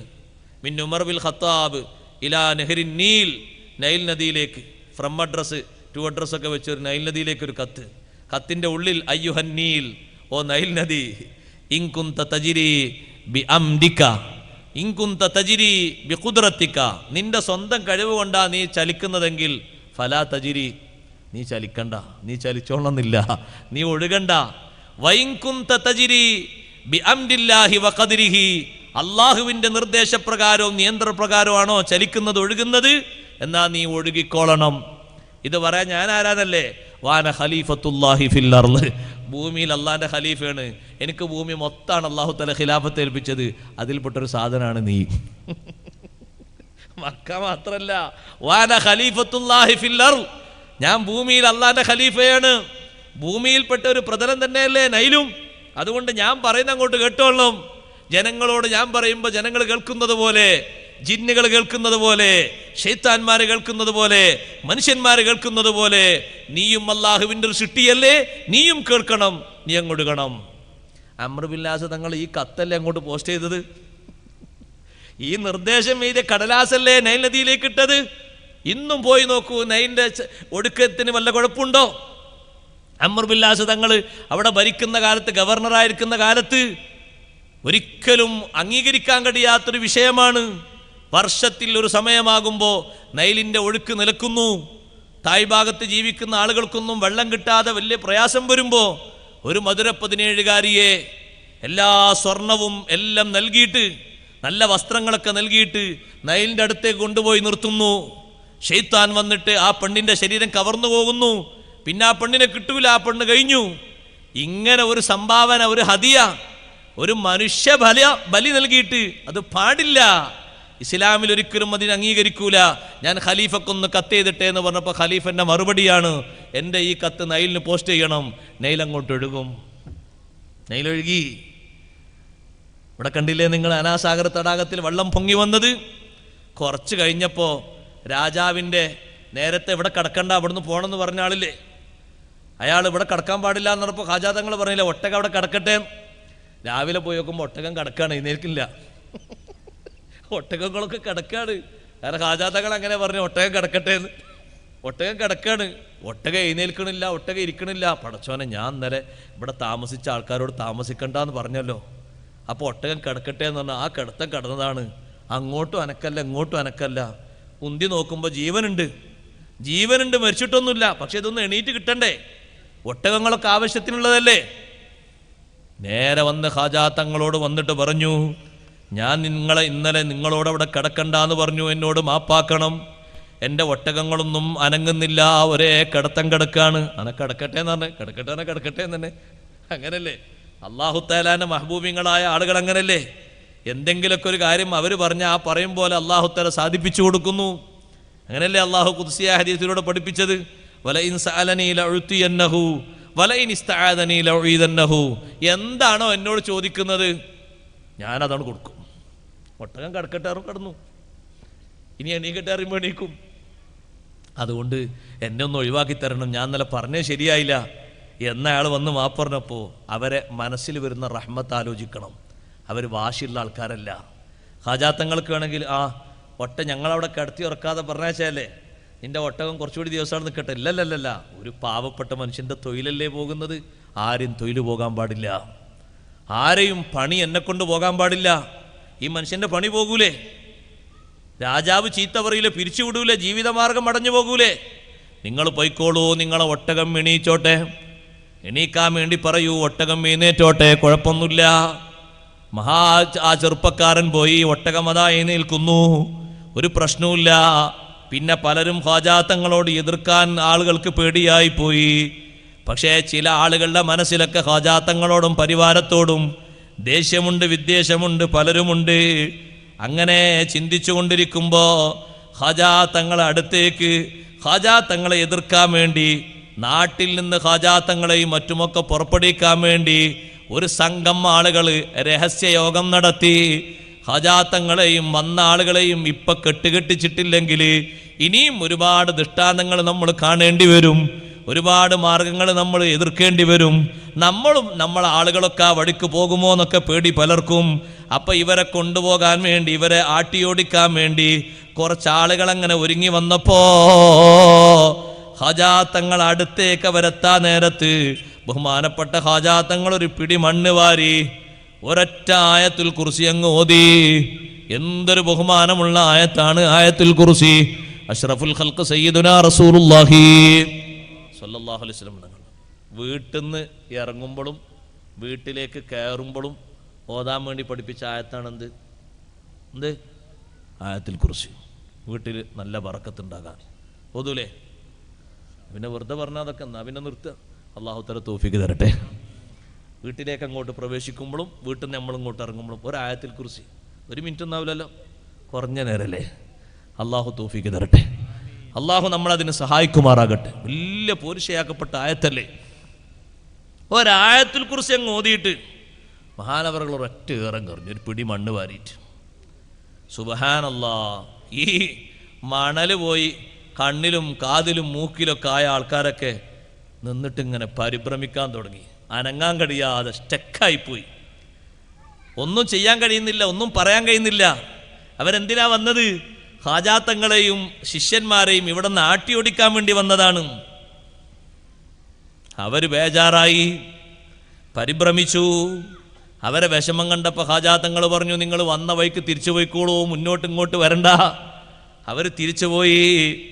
അവർ ഈ വിഷയങ്ങളൊക്കെ പോയിട്ട് ആ നാട്ടിലുള്ള വലിയ സിഹിറിൽ വലിയ കഴിവുള്ളൊരു മനുഷ്യനുണ്ട്, ഷാദി ദേവ് എന്ന അദ്ദേഹത്തിൻ്റെ പേര്. വളരെ പഠിച്ച സിഹിറുകാരനാണ്. അയാളോട് പോയിട്ട് പറഞ്ഞു, ഇങ്ങനൊരു വിഷയമുണ്ട് നാട്ടിൽ, ഒരു വലിയ മഹാനും ശിഷ്യന്മാരും വന്നിട്ടുണ്ട്. നേരത്തെ നടന്ന സംഭവങ്ങളൊക്കെ പറഞ്ഞു കൊടുത്തു. അനാസാഗറിൻ്റെ സംഭവവും ഒട്ടകങ്ങളൊക്കെ ചെരിഞ്ഞു കിടന്ന സംഭവം പറഞ്ഞു കൊടുത്തപ്പോൾ ഷാദി ദേവ് പറഞ്ഞു, നിങ്ങൾ വിഷയമാക്കണ്ട, ഞാൻ അതിനുള്ള എല്ലാ അടവുകളും പറ്റിയിട്ട് അങ്ങോട്ട് വരാം. നല്ല നിപുണന്മാരായ സിഹിറുകാരെയും ജാലവിദ്യക്കാരെയും ഒരുമിച്ച് കൂട്ടിയിട്ട് ഷെയ്ഖ് ഖാജാ തങ്ങളും മറ്റുമൊക്കെ താമസിക്കുന്ന സ്ഥലത്തേക്ക് വലിയൊരു സംഘമായിട്ട് അവർ വന്നു. വന്നപ്പോൾ ഖാജാ തങ്ങൾ ശിഷ്യന്മാരോട് പറഞ്ഞു, ലാ തഖാഫൂ ഇന്നല്ലാഹ മഅനാ, നിങ്ങൾ പേടിക്കണ്ട, അള്ളാഹുവിൻ്റെ സഹായമുണ്ട്, അള്ളാഹുവിൻ്റെ സംരക്ഷണമുണ്ട്, ഒന്നും പേടിക്കണ്ട, ആരും ബേജാറാകണ്ട. വലൻ യുഫ്ലിഹ സാഹിർ, സിഹിറുകാരനല്ലേ, സിഹിറേറ്റല്ലേ വരുന്നത്, അയാൾ ജയിക്കൂല. ഖുർആൻ എങ്ങനെ പറഞ്ഞു? വലാ യുഫ്ലിഹു സാഹിറു ഹൈസു അതാ. അല്ലാഹു ഖുർആനിലൂടെ പഠിപ്പിച്ചില്ല, സിഹിറുകാരൻ ഏത് രൂപത്തിൽ വന്നാലും ശരി ജയിക്കൂല. അങ്ങനെ ജയിക്കണമെങ്കിൽ ചരിത്രത്തിൽ ബഹുമാനപ്പെട്ട കലീമുല്ലാഹി മൂസ അലൈഹിസ്സലാത്തു വസ്സലാമിനോട് ഏറ്റുമുട്ടിയ സിഹിറുകാർ ജയിക്കണ്ടേ? എല്ലാ തന്ത്രങ്ങളും അറിയുന്ന സിഹിറുകാരാണ് അവർ. നല്ല 18 അടവും പാറ്റാൻ പറ്റുന്ന ആൾക്കാരാണ് അവർ. അവരെ മുന്നിൽ ഇനി മൂസാ നബി അലൈഹിസ്സലാം അനങ്ങൂല എന്നൊക്കെയാണ് ഫിറൗന്റെ തീരുമാനം ഉണ്ടായിരുന്നത്. എന്നിട്ട് എന്താ ഉണ്ടായത്? ഒരു നിലക്കും ജയം കിട്ടിയോ? ജയം കിട്ടിയില്ല. അതേ രൂപത്തിലുള്ള 18 അടവും പാറ്റുന്ന ഒരു സിഹിറുകാരനും അയാളെ കൂടെയുള്ള ആൾക്കാരൊക്കെ വന്നു. അവരിങ്ങനെ വന്ന് ഖാജാ തങ്ങൾ കാണുന്ന സ്ഥലത്തേക്ക് ഖാജ അവരിലേക്ക് ഒരൊറ്റ നോട്ടം ഇങ്ങനെ നോക്കി. ഒരൊറ്റ നോട്ടം, ഒരു നോട്ടം നോക്കിയപ്പോഴേക്ക് ഇയാളെ മനസ്സാകെ മാറിപ്പോയി. അയാളെ കൂടെയുള്ള ശൈത്താന്മാരും ദുഷിച്ച ആത്മാക്കളും മറ്റുമൊക്കെ വേർപിരിഞ്ഞു. ശൈത്താന്മാരും മറ്റും വേർപിരിഞ്ഞാൽ പിന്നെ ഇതിന് ഊക്കിട്ടൂല. ഈ ജാലവിദ്യക്ക്, ഈ സിഹിറിന് മുന്നോട്ട് നിൽക്കൂല, അത് മുന്നോട്ട് പോകാൻ കഴിയില്ല. ഇയാളാകെ ബേജാറായി. കൂടുതലുള്ള ശിഷ്യന്മാരോട് പറഞ്ഞു, ആരും സിഹിർ ചെയ്യണ്ട, ആരും ഒരു പണി ഒപ്പിക്കണ്ട, കാരണം പണി ഒപ്പിച്ചിട്ട് നടക്കൂല, മുന്നോട്ട് പോകൂല, ഒന്നിനും കഴിയൂല. അവർ പരിഭ്രമിച്ചു. അവരതാ കൂടുള്ള ശിഷ്യന്മാർ ഈ മനുഷ്യനെ കല്ലെറിയാൻ തുടങ്ങി. ഞങ്ങളെ സിഹിറിന് വേണ്ടി 18 അടവും പയപ്പിച്ച് ഇവിടെ വന്നിട്ട് ഒരൊറ്റ നോട്ടം നോക്കിയപ്പോഴേക്ക് നിങ്ങൾ ആ നോട്ടത്തിൽ കുടുങ്ങിയോ? എല്ലാവരും കൂടി ഇയാളെ ആക്ഷേപിക്കുന്നു, കല്ലെറിയുന്നു, മണലുവാരി എറിയുന്നു. സുബ്ഹാനല്ലാഹ്. ആ മനുഷ്യൻ ഇങ്ങനെ ഏറുകൊള്ളുന്നത് ഷെയ്ഖ് ഇപ്പുറത്തുനിന്ന് കണ്ടപ്പോ ഷെയ്ഖ് അവർകൾ ഒരു പാത്രത്തിൽ, ഏറുകൊള്ളുന്ന മനുഷ്യനല്ലേ, ശിഷ്യന്റെ കയ്യിൽ ഒരു പാത്രത്തിൽ വെള്ളം കൊടുത്തയച്ചു. ആ മനുഷ്യനോട് കുടിക്കാൻ പറയൂ എന്ന് പറഞ്ഞു. കുടിച്ചു. ആ വെള്ളം കുടിച്ച ശേഷം ഷെയ്ഖ് അവர்களுടെ ഖാജാ തങ്ങളടുത്തേക്ക് ആ മനുഷ്യൻ വന്നിട്ട് പറഞ്ഞു, മാപ്പാക്കണം, എന്നെ പലരും പ്രേരിപ്പിച്ചപ്പോൾ ഞാൻ ഇങ്ങോട്ട് വന്നതാണ്. എന്നെ നിങ്ങൾ അനുഗ്രഹിക്കണം. ഖാജാ തങ്ങൾ ആ മനുഷ്യനെ അനുഗ്രഹിച്ചു സന്തോഷിപ്പിച്ചു, ഉപദേശങ്ങൾ നൽകി. നിങ്ങൾ എനിക്ക് ദീനിനെ പറ്റി പഠിപ്പിച്ചു തരണം. ദീന് പഠിപ്പിച്ചു കൊടുത്തു. ഷഹാദത്ത് കലിമ ചൊല്ലി ഷാദി ദേവ് എന്ന പേര് മാറ്റിയിട്ട് നല്ല സഅദി എന്ന പേര് സ്വീകരിച്ചു. വിജയിച്ച ആള് എന്ന അർത്ഥത്തിലുള്ള പേരാണ് ഖാജാ തങ്ങൾ ഇട്ടുകൊടുത്തത്. ഈ സംഭവം നാട്ടിൽ പല ഭാഗത്തും പ്രസിദ്ധിയാർജിച്ചപ്പോൾ കുറെ സിഹിർ ചെയ്യുന്ന ആളുകളൊക്കെ പല ഭാഗത്തേക്കും ഓടിപ്പോയി. നേരത്തെ പറയുന്ന ഭരണാധികാരിയുടെ അടുത്ത് ഈ സംഭവത്തിന്റെ ഗൗരവം എത്തുന്നത് ഇപ്പോഴാണ്. ഖാജാ തങ്ങൾ വന്ന ഉടനെ എത്തിയിട്ടില്ല. നേരത്തെ 2 സംഭവങ്ങൾ നടന്നപ്പോഴും എത്തിയിട്ടില്ല. ഈ ഒരു സംഭവത്തോടുകൂടെ പൃഥ്വിരാജിന്റെ സമീപത്തേക്ക് വിഷയമെത്തി. അപ്പോഴാണ് അദ്ദേഹത്തിന് മനസ്സിലായത്, നേരത്തെ ജ്യോത്സ്യന്മാര് മുന്നറിയിപ്പ് നൽകിയിരുന്ന ആ മഹാനാണ് ഈ വന്നിരിക്കുന്നത്. ശരിയാണ്, അവര് പറഞ്ഞ രൂപഭാവങ്ങൾ മുഴുവനും ശിഷ്യന്മാരുടെ വിശേഷണങ്ങളൊക്കെ ഈ മനുഷ്യനിലുണ്ടല്ലോ. പൃഥ്വിരാജ് പറഞ്ഞു, നിങ്ങളൊന്നും ചെയ്യണ്ട, ഞാൻ അതിന് പറ്റുന്ന ആളുകളുണ്ടോന്ന് നോക്കട്ടെ. എതിർക്കാൻ പറ്റിയ ആളുകളെ എവിടെന്നെങ്കിലും കണ്ടെത്തണം. അങ്ങനെ ആ നാട്ടിൽ ഏറ്റവും പേരും പ്രശസ്തിയുമുള്ള ആളുണ്ട്. ജയ്ഫാൽ ജൂക്കി എന്നാണ് അദ്ദേഹത്തിന്റെ പേര്. അദ്ദേഹം വലിയ 18 അടവും അറിയുന്ന വലിയ സിഹറുകാരനാണ്. ഇപ്പൊ വന്ന ഷാദീദേവിനെക്കാളും വലിയ സിഹറുകാരനാണ്. മരുഭൂമിയിലും കാടൻ പ്രദേശങ്ങളിലുമാണ് ആ മനുഷ്യൻ താമസിച്ചിരുന്നത്. നാട്ടിൽ പ്രദേശങ്ങളിൽ താമസിക്കാറില്ല. ജനങ്ങളിൽ നിന്ന് അകന്ന് മരുഭൂമിയിലും കാടൻ പ്രദേശങ്ങളിലും താമസിച്ചിരുന്ന ഈ മനുഷ്യനെ കൊണ്ടുവന്നു. ആ മനുഷ്യനോട് രാജാവ് വരാൻ വേണ്ടി പറഞ്ഞു. അദ്ദേഹം ശിഷ്യഗണങ്ങളുമായി വന്നു. ഷാദീദേവിന് സംഭവിച്ച വിഷയങ്ങളൊക്കെ പറഞ്ഞപ്പോൾ പരിഭ്രമിച്ചു പോയി. അയാൾ നല്ല സിഹറുകാരനായിരുന്നു, പക്ഷെ അയാൾ മാറിപ്പോയി. അയാൾ ഖാജാ തങ്ങളെ ശിഷ്യനായി മാറിയിട്ടുണ്ട്. നിങ്ങൾക്കും അങ്ങനെ സംഭവിക്കരുത്. ഇല്ല, എനിക്കങ്ങനെ സംഭവിക്കുകയില്ല. ശിഷ്യന്മാരെ കൂട്ടിയിട്ട് ജയ്ഫാൽ എന്ന് പറയുന്ന മനുഷ്യൻ ശിഷ്യന്മാരെയും ഒരുമിച്ച് കൂട്ടിയിട്ട് ഖാജാ തങ്ങൾ ഇരിക്കുന്ന ഭാഗത്തേക്ക് വരാൻ വേണ്ടിയുള്ള വലിയ വലിയ ശ്രമങ്ങളൊക്കെ നടത്തുന്നു. എതിർക്കപ്പെടാതെ അങ്ങോട്ടെത്തണം. എന്നിട്ട് അവിടെ വെച്ച് സിഹർ കാണിച്ചിട്ട് തോൽപ്പിക്കണം. ആദ്യം ഭയപ്പെടുത്തണം, പിന്നെ ഓടിക്കണം. അവര് വരുന്നു എന്നുള്ള വിവരം അറിഞ്ഞപ്പോ ബഹുമാനപ്പെട്ട ഖാജാ തങ്ങൾ വലിയൊരു വൃത്തം വരച്ചു കൊടുത്തു. എന്നിട്ട് ശിഷ്യന്മാരോട് പറഞ്ഞു, ഈ വൃത്തത്തിന്റെ ഉള്ളിൽ നിങ്ങൾ നിൽക്കണം, പുറത്തേക്ക് പോകരുത്. അങ്ങനെ വൃത്തം വരക്കുന്ന സ്വഭാവമൊക്കെ ഇസ്ലാമിലുണ്ട്. അഷ്റഫുൽ ഖൽഖ് സ്വല്ലല്ലാഹു അലൈഹി വസല്ലം തങ്ങൾ ജിന്നുകൾക്ക് ക്ലാസ് എടുക്കാൻ പോയി രാത്രി. അപ്പൊ അബ്ദുല്ലാഹിബ്നു മസ്ഊദ് റളിയല്ലാഹു അൻഹു പറഞ്ഞു, ഞാനും പോരാന്ന്. തങ്ങളെ കൂടെ ഒരു ഖാദിമായിട്ട് പലപ്പോഴും ഉണ്ടാകുന്ന സ്വഹാബിയാണല്ലോ. ഒരു കൊള്ളി പോലത്തെ സ്വഹാബിയാണ് അബ്ദുല്ലാഹിബ്നു മസ്ഊദ് റളിയല്ലാഹു അൻഹു. ഞാനും പോരാ നബിയെ എന്ന് പറഞ്ഞു. ഞങ്ങളും പോന്നോളി എന്ന് പറഞ്ഞു.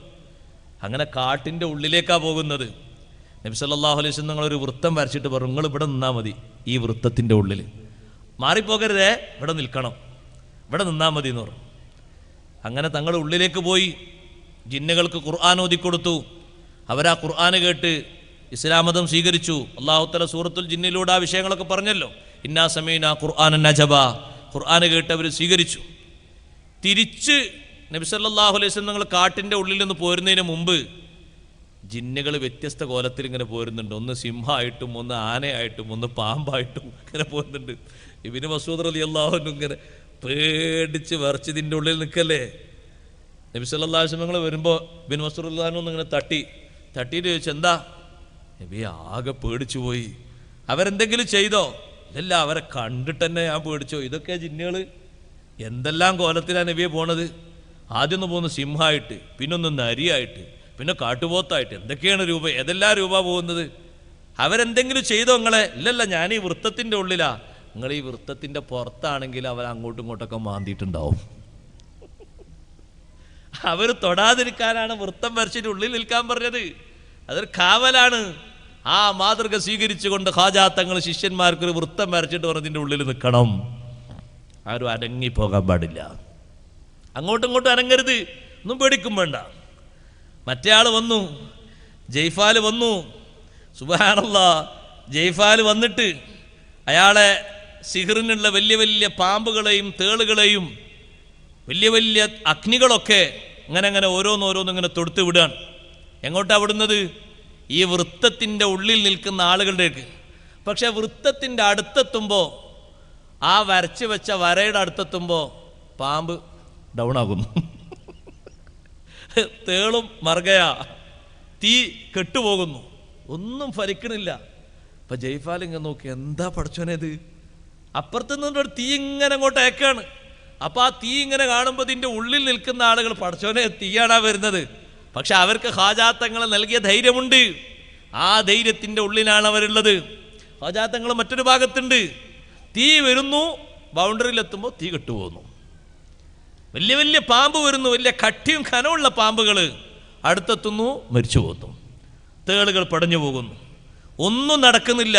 എല്ലാം ഈ രൂപത്തിലാകുമ്പോൾ, എല്ലാം ഈ രൂപത്തിലായപ്പോൾ ഷെയ്ഖ് റളിയല്ലാഹു അൻഹു ശിഷ്യന്മാരോട് പറഞ്ഞു, ആ മരിച്ചു കിടക്കുന്ന പാമ്പിനെയും തേളിനെയും എടുത്തിട്ട് നിങ്ങൾ അങ്ങോട്ടൊന്ന് തിരിച്ചെറിഞ്ഞേക്കൂ. ഇനി വേണമെങ്കിൽ അവർക്ക് ഇങ്ങോട്ട് എറിയണമെങ്കിലേ തിരിച്ചെറിഞ്ഞേക്കൂ. സുബ്ഹാനല്ലാഹ്, അവരെ കയ്യിൽ പിടിച്ച് അങ്ങോട്ട് എറിയുമ്പോൾ നേരെ അപ്പുറത്ത് പോകുമ്പോൾ അവർ കാണുന്നത് എന്താണെന്നറിയോ? ഈ പാമ്പിനെ അങ്ങോട്ട് എറിയുമ്പോൾ ആ പാമ്പ് പോയി വീഴുന്ന സ്ഥലത്ത് ഒരു മരം അങ്ങോട്ട് മുളക്കാണ്.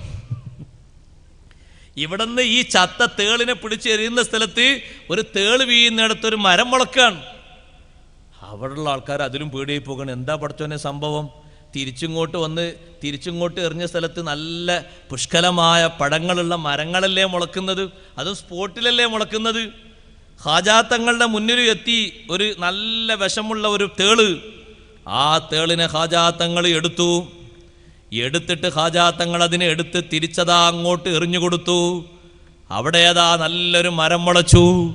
പിൽക്കാലത്ത് ആ മരത്തിൽ നിന്ന് തേളിനെ പിടിച്ചെറിഞ്ഞിട്ട് അവിടെ ഉണ്ടായ മരത്തിൽ നിന്നുള്ള ഇലകളും കൊള്ളികളും വിഷത്തിന് വേണ്ടി, വിഷം ഇറക്കാൻ വേണ്ടി മരുന്നായിട്ട് ഉപയോഗിക്കാറുണ്ടായിരുന്നു. ഹാജാത്തങ്ങൾ തിരിച്ചെറിഞ്ഞിട്ടുണ്ടായ മരത്തിൽ നിന്ന് ഉണ്ടായ ഇലകളും മറ്റുമൊക്കെ മുജറബായ നിലക്ക് ആളുകൾ വല്ലാതെ പരിശോധിച്ചറിഞ്ഞ രൂപത്തിലായിരുന്നു. അപ്പുറത്തുള്ള ആളുകൾ ഈ കറാമത്തുകൾ, ബഹുമാനങ്ങളൊക്കെ കണ്ടപ്പോൾ അവർ പേടിച്ചുപോയി. അവരതാ വല്ലാതെ പേടിച്ചുപോയി. അപ്പോഴാണ് അവർ ഈ വൃത്തത്തിന്റെ ഉള്ളിൽ ഷാദി ദേവിനെ കാണുന്നത്. സാദി എന്ന് പേര് സ്വീകരിച്ചുകൊണ്ട് അദ്ദേഹം വൃത്തത്തിന്റെ ഉള്ളിലുണ്ടല്ലോ. വൃത്തത്തിന്റെ ഉള്ളിലുള്ള ആ മനുഷ്യനെ ചീത്ത പറഞ്ഞു. ജയ്ഫാലും കൂട്ടരും ചീത്ത പറഞ്ഞു. ഷെയ്ഖ് റളിയല്ലാഹു അൻഹുവിനോട് അതാ മനുഷ്യൻ പറയുകയാണ്, ഇൻ കുന്ത തുരീദുൽ ഹയാത ഉഖ്റുജ് മിൻ ബിലാദിനാ. ജീവിക്കണമെന്നുണ്ടെങ്കിൽ ഈ നാട്ടിൽ നിന്ന് പുറത്തു പോയിക്കോളി, അല്ലെങ്കിൽ ജീവിക്കാൻ കഴിയാത്ത പല പണികളും നമ്മൾ ചെയ്യും. അപ്പൊ ഷെയ്ഖ് റളിയല്ലാഹു അൻഹു ചോദിച്ചു, എന്നിട്ട് എന്തിനാ കാത്തിരിക്കുന്നത്? ആ പണി വേഗം ചെയ്തൂടെ? കാത്തിരിക്കേണ്ട ആവശ്യമില്ലല്ലോ. നമ്മളിങ്ങളെ തടഞ്ഞിട്ടോ കെട്ടിട്ടിട്ടോ ഒന്നുമില്ലല്ലോ. പണി വേടുത്തോളി. നമ്മൾ ആ പണിക്ക് വേണ്ടിയല്ലേ പ്രതീക്ഷ നിൽക്കുന്നത്.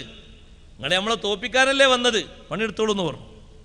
അദ്ദേഹം ഒരു ജീവിയുടെ തോലിങ്ങനെ വിരിച്ച് ആ തോലിൻ്റെ പുറത്ത് കയറിയിരുന്ന് നേരെ അന്തരീക്ഷത്തിലേക്ക് ഉയർന്നു.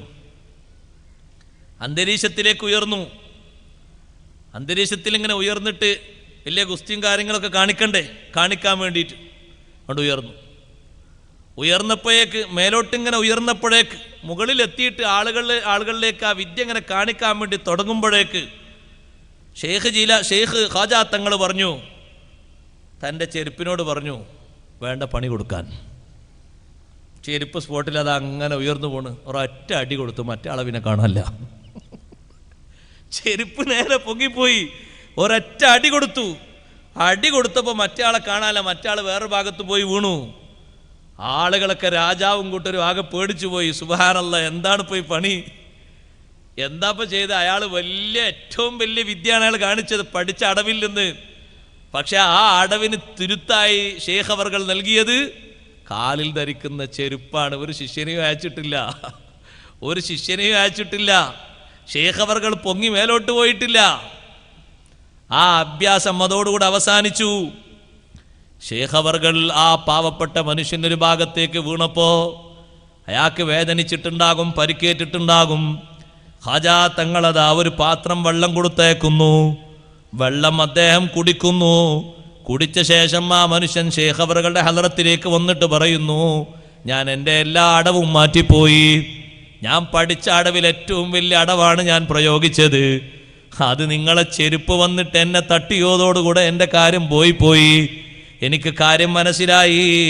ഞാൻ ഇനി നിങ്ങളെ പക്ഷത്ത് ചേരുകയാണ്. എന്നെ സ്വീകരിക്കണം, അനുഗ്രഹിക്കണം. അബ്ദുള്ള എന്ന് പേര് നൽകി ആ മനുഷ്യനെ ശൈഖ് അവർകൾ സ്വീകരിച്ചു.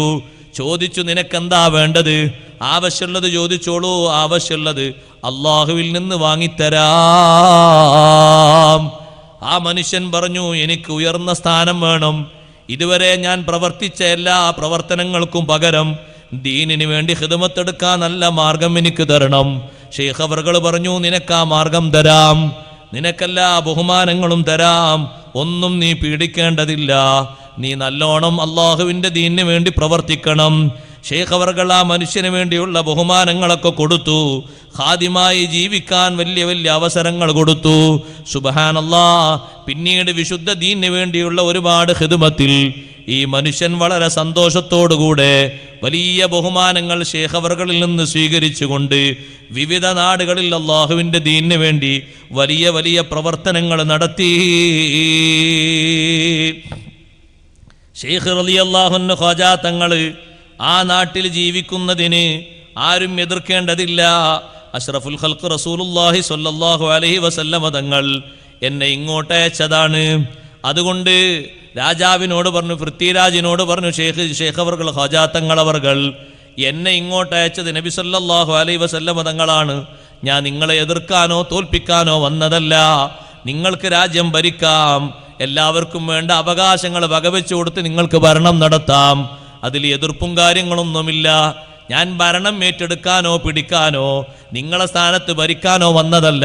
പക്ഷെ അക്രമം ചെയ്യരുത്, അനീതി പ്രവർത്തിക്കരുത്, ഒരു പക്ഷത്തെ മാത്രം ഒതുക്കി നിർത്തരുത്, അടിച്ചേൽപ്പിക്കരുത്. നിങ്ങൾ നയപരമായ നല്ല നിലപാടുകളോടെ ഭരിക്കണം.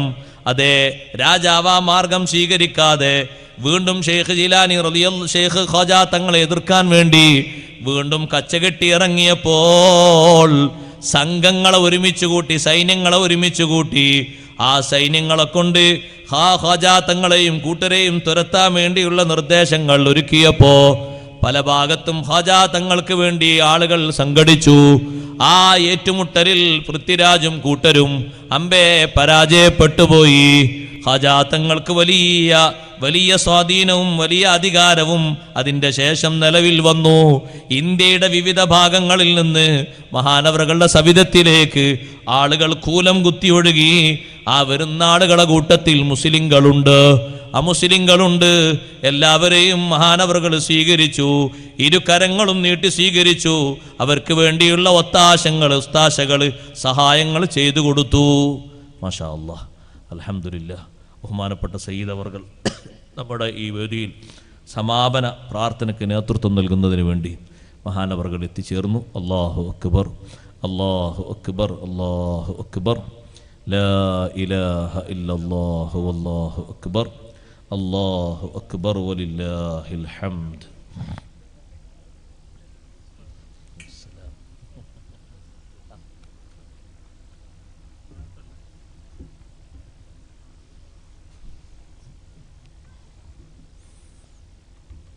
അങ്ങനെ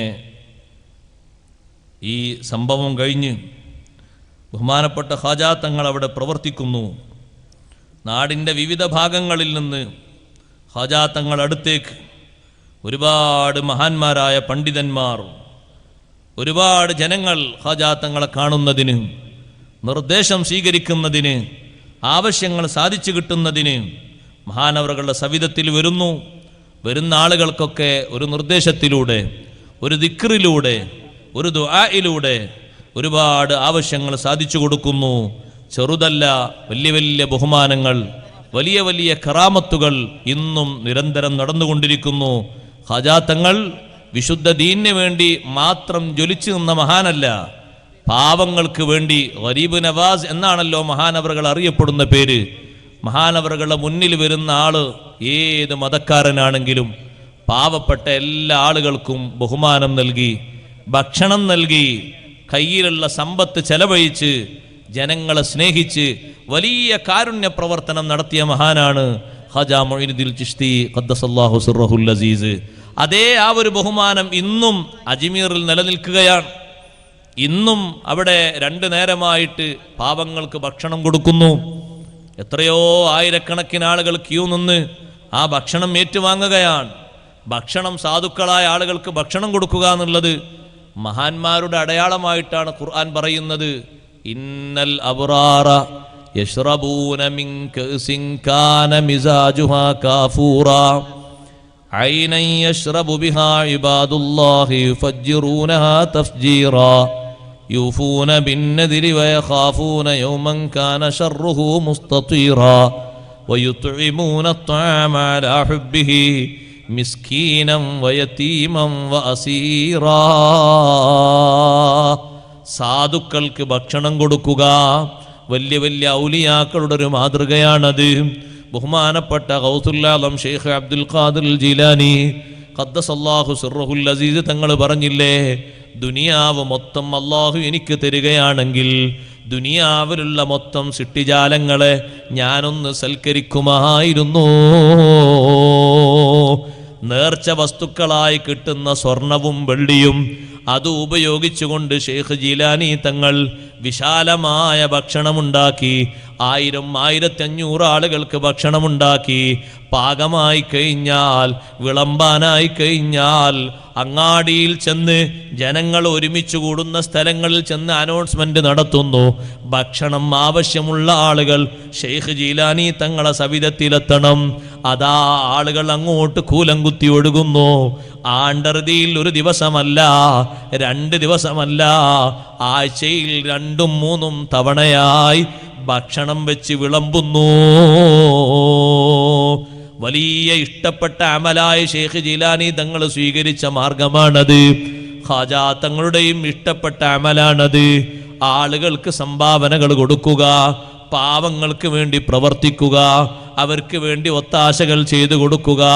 അവിടുത്തെ ഹളറത്തിൽ വരുന്ന ആളുകളിൽ രോഗികളുണ്ട്, അവരെ രോഗം മാറ്റിക്കൊടുക്കുക.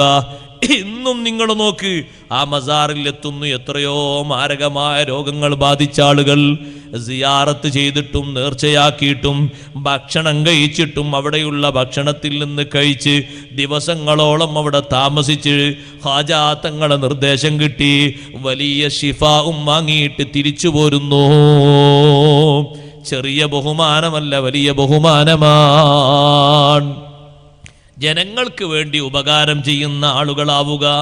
അഷ്റഫുൽ ഖൽഖ് സ്വല്ലല്ലാഹു അലൈഹി വസല്ലം തങ്ങൾ പഠിപ്പിച്ചില്ലേ, ഖൈറുന്നാസി അൻഫഉഹും ലിന്നാസ്, ജനങ്ങളിൽ ഏറ്റവും നല്ലവര് അൻഫഉഹും ലിന്നാസ്, ജനങ്ങൾക്ക് പരോപകാരം ചെയ്യുന്നവരാണ്. ആളുകൾക്ക് ഉപകാരം ചെയ്യുന്ന ആളുകൾക്ക് വലിയ ഗുണമുണ്ട്. അവരുടെ പ്രവർത്തനങ്ങൾ ഒന്നിൽ മാത്രം ഒതുങ്ങുന്നില്ല, ഒരു വ്യക്തിയിൽ മാത്രം ഒതുങ്ങുന്നില്ല, ഒരു ജനതയിൽ മാത്രം ഒതുങ്ങുന്നില്ല, ഒരു മതവിഭാഗത്തിൽ മാത്രം ഒതുങ്ങുന്നില്ല. എല്ലാ ആളുകളും അല്ലാഹുവിൻ്റെ അടിമകളാണ്. എല്ലാവർക്കും ഭക്ഷണം കൊടുക്കണം. ജാതി മതഭേദമന്യേ ഖാജാ തങ്ങൾ എല്ലാവരെയും സ്വീകരിച്ചിട്ടുണ്ട്, എല്ലാവർക്കും ഒത്താശ ചെയ്തിട്ടുണ്ട്, എല്ലാവർക്കും ഗുണം ചെയ്തിട്ടുണ്ട്. അതുകൊണ്ട് തന്നെയാണ് ഇന്നും അവിടുത്തെ ഹളറത്തിലേക്ക്, അതാ റജബ് മാസത്തിൽ മാത്രമല്ല, റജബ് മാസത്തിലാണല്ലോ മഹാനവറുകൾ വഫാത്തായത്.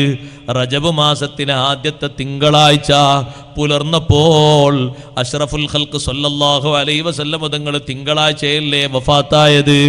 ആ ഒരു ഇത്തിബായിലായി ഖാജാ തങ്ങളും തിങ്കളാഴ്ചയാണ് വഫാത്തായത്. റജബ് മാസത്തിലെ ആദ്യത്തെ തിങ്കളാഴ്ച. സുബ്ഹാനല്ലാഹ്, 100-ലധികം വർഷം ജീവിച്ച ഖാജാ തങ്ങൾ അള്ളാഹുവിൻ്റെ ദീനിന് വേണ്ടി ബാക്കിയുള്ള ആളുകളെ അടിച്ചമർത്തിയതോ ഒതുക്കി നിർത്തിയതോ അല്ല, എതിർക്കാൻ വേണ്ടി വന്ന ആളുകളോട് പ്രതിരോധം സ്വീകരിച്ചിട്ടുണ്ട്. എന്ത് പ്രതിരോധം? സത്യം അവർക്ക് ബോധ്യപ്പെടുന്ന രീതിയിലുള്ള പ്രതിരോധം, അവരെ തകർക്കാനുള്ള പ്രതിരോധമല്ല. തകർക്കണം തകർക്കണം എന്ന് മാത്രം ലക്ഷ്യം വെച്ചിട്ട് മുന്നോട്ട് നീങ്ങിയ ആളുകൾക്കോ അവർക്ക് ചെറിയ ഷോക്ക് ട്രീറ്റ്മെന്റുകളൊക്കെ കൊടുത്തിട്ടുണ്ട്. അത് ഓരോ സാഹചര്യത്തിലും ആവശ്യമായി വന്നപ്പോൾ അങ്ങനെ ചെയ്തിട്ടുണ്ട്. എന്നിരുന്നാലും ഇന്ത്യ രാജ്യത്തുള്ള മൊത്തം ആളുകൾ എല്ലാവരും മുസ്ലിങ്ങളായേ പറ്റൂ എന്ന് ഖാജാ തങ്ങൾ ക്ഷണിച്ചോ? ഇല്ല. ഹാജാ തങ്ങളെ ഹയാത്ത് കാലത്ത് തന്നെ അവിടുത്തെ ഹളറത്തില് മുസ്ലിങ്ങൾ മാത്രമല്ല അമുസ്ലിങ്ങളും വന്നിട്ടുണ്ട്. അവരെ കൂട്ടത്തിലും പാവങ്ങളുണ്ട്, മുസ്ലിങ്ങളിലും പാവങ്ങളുണ്ട്. എല്ലാ ഫക്കീറുമാരെയും ഹാജാ തങ്ങൾക്ക് ഇഷ്ടമാണ്, മിസ്കീന്മാരെയും ഇഷ്ടമാണ്. കിട്ടുന്ന സംഭാവനകൾ മുഴുവനും ഒന്നും സ്വരൂപിച്ച് വെക്കാതെ അവർക്ക് സംഭാവന ചെയ്യുന്നു. അതുകൊണ്ടല്ലേ ഇന്നും നിങ്ങൾ പോയി നോക്കൂ, അജ്മീർ ചെമ്പിൽ സംഭാവന ആളുകൾ കൊണ്ടുവന്നിടുന്നത് എന്തിനാണ്? അവിടെ ഭക്ഷണം കൊടുക്കുന്നതിലേക്കുള്ള സംഭാവന. ഒരു ചെമ്പിലങ്ങനെ കൊണ്ടുവന്നിരുന്നു. 10 രൂപ മുതൽ 2000-ന്റെ നോട്ട് വരെ അതാ വിവിധ രൂപങ്ങളിലായി അവിടെ കൊണ്ടുവന്ന് നേർച്ചയാക്കുന്നു. രാവിലെയാകുമ്പോൾ ഒരു ഭക്ഷണവും ഉച്ചയോടനുബന്ധിച്ച് മറ്റൊരു ഭക്ഷണവും കൊടുക്കുന്നു. ആയിരക്കണക്കിന് ആളുകൾ ഓരോ ദിവസവും ആ ഭക്ഷണം വാങ്ങാനെത്തുന്നു. ഇന്നും അത് നിലനിർത്തിക്കൊണ്ടുപോരുന്നത് മഹാനവറുകൾ ജീവിതകാലത്ത് തുടങ്ങിവെച്ചൊരു സഹായമാണ്. പാവങ്ങൾക്ക് വേണ്ടിയുള്ള സഹായം. എൻ്റെ പ്രിയപ്പെട്ട സഹോദരങ്ങളോട്, സുഹൃത്തുക്കളോട്, ഹാജാ തങ്ങളെ മഹബത്ത് വെക്കുന്ന ആളുകളോട്, നമ്മുടെ ഈ നാട്ടിലുള്ള ഈ മഹത്തായ സംഘത്തിൽ നിങ്ങൾ ഓരോരുത്തരും ഒരു 313 അടച്ചുകൊണ്ട് മെമ്പർമാരാകുക. 313 രൂപക്ക് വേണ്ടിയല്ല മെമ്പർമാരാകുന്നത്. 313 ഒന്ന് ഗുണിച്ചു നോക്കുമ്പോ കിട്ടുന്നൊരു സംഖ്യയില്ലേ? ആ സംഖ്യ കൊണ്ട് ഈ നാട്ടിലെ വിവിധ പ്രദേശങ്ങളിലെ പാവങ്ങളെ സഹായിക്കാൻ, രോഗികൾക്ക് എന്തെങ്കിലുമൊക്കെ കൊടുത്തിട്ട് മനസ്സിന് സമാധാനം നൽകാൻ, വ്യത്യസ്ത ആഘോഷ ദിവസങ്ങളും പരിഗണിക്കേണ്ട ദിനങ്ങളും വരുമ്പോ നാട്ടിൽ കഴിവില്ലാത്ത ആളുകൾക്ക് നമ്മളെ വക GNS-ലൂടെ ഒരു വലിയ സഹായം കൊടുക്കാൻ കഴിയുന്ന ആളുകളൊക്കെ അതിൽ മെമ്പർമാരാകണം. വിദേശത്തുള്ളവരും സ്വദേശത്തുള്ളവരും അതിൽ ചേരണം. അല്ലാഹു സുബ്ഹാനഹു വ തആല നമ്മുടെ ഈ സദുദ്യമം സ്വീകരിക്കുമാറാകട്ടെ. ഒരുപാട് ചെറുപ്പക്കാർ അതിൽ മെമ്പർമാരായിട്ടുണ്ട്. നമ്മളെല്ലാവരും ഒരുമിച്ച് ചേർന്ന് നമ്മുടെ ഈ നാട്ടിലെ പാവപ്പെട്ട ആളുകൾ, ആ ഒരു പാവപ്പെട്ട കുട്ടിയുടെ കല്യാണം വരുമ്പോ, അല്ലെങ്കിൽ ഒരു ചികിത്സ വരുമ്പോ, അല്ലെങ്കിൽ ഒരു വീട് നിർമ്മാണം വരുമ്പോ, ഇങ്ങനെ ഒരുമിച്ച് കൂടിയിട്ട് കൊടുക്കുന്നൊരു 10,000 അല്ലെങ്കിൽ 20,000 അല്ലെങ്കിൽ ഒരു 50,000, അത് അൽഹംദുലില്ലാഹ് കിട്ടുന്ന ആളുകളെ മനസ്സിൽ വലിയ സന്തോഷമാണ്. അതിന് ഗരീബ് നവാസ് ഖാജാ റളിയല്ലാഹു അൻഹുവിന്റെ പേരിൽ ഉള്ള ഈ സംഘത്തിൽ എല്ലാവരും ഭാഗവാക്കായി ആ പ്രവർത്തനത്തിൽ നിന്ന് പിന്തിരിയാതെ കഴിവിന്റെ പരമാവധി ആളുകൾ അതിലേക്ക് ചേർക്കണം. വലിയൊരു ഖിദ്മത്തായി അല്ലാഹു സ്വീകരിക്കുമാറാകട്ടെ.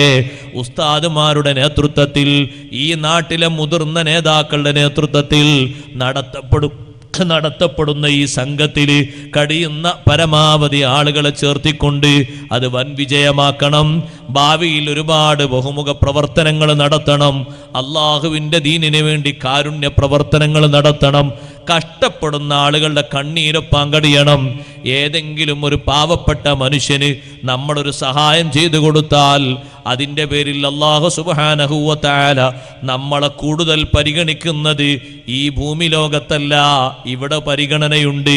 ഇവിടത്തെക്കാളും വലിയ പരിഗണന ഏറ്റവും കൂടുതൽ പ്രതിസന്ധി നിറഞ്ഞ പാരത്രിക ലോകത്താണ്.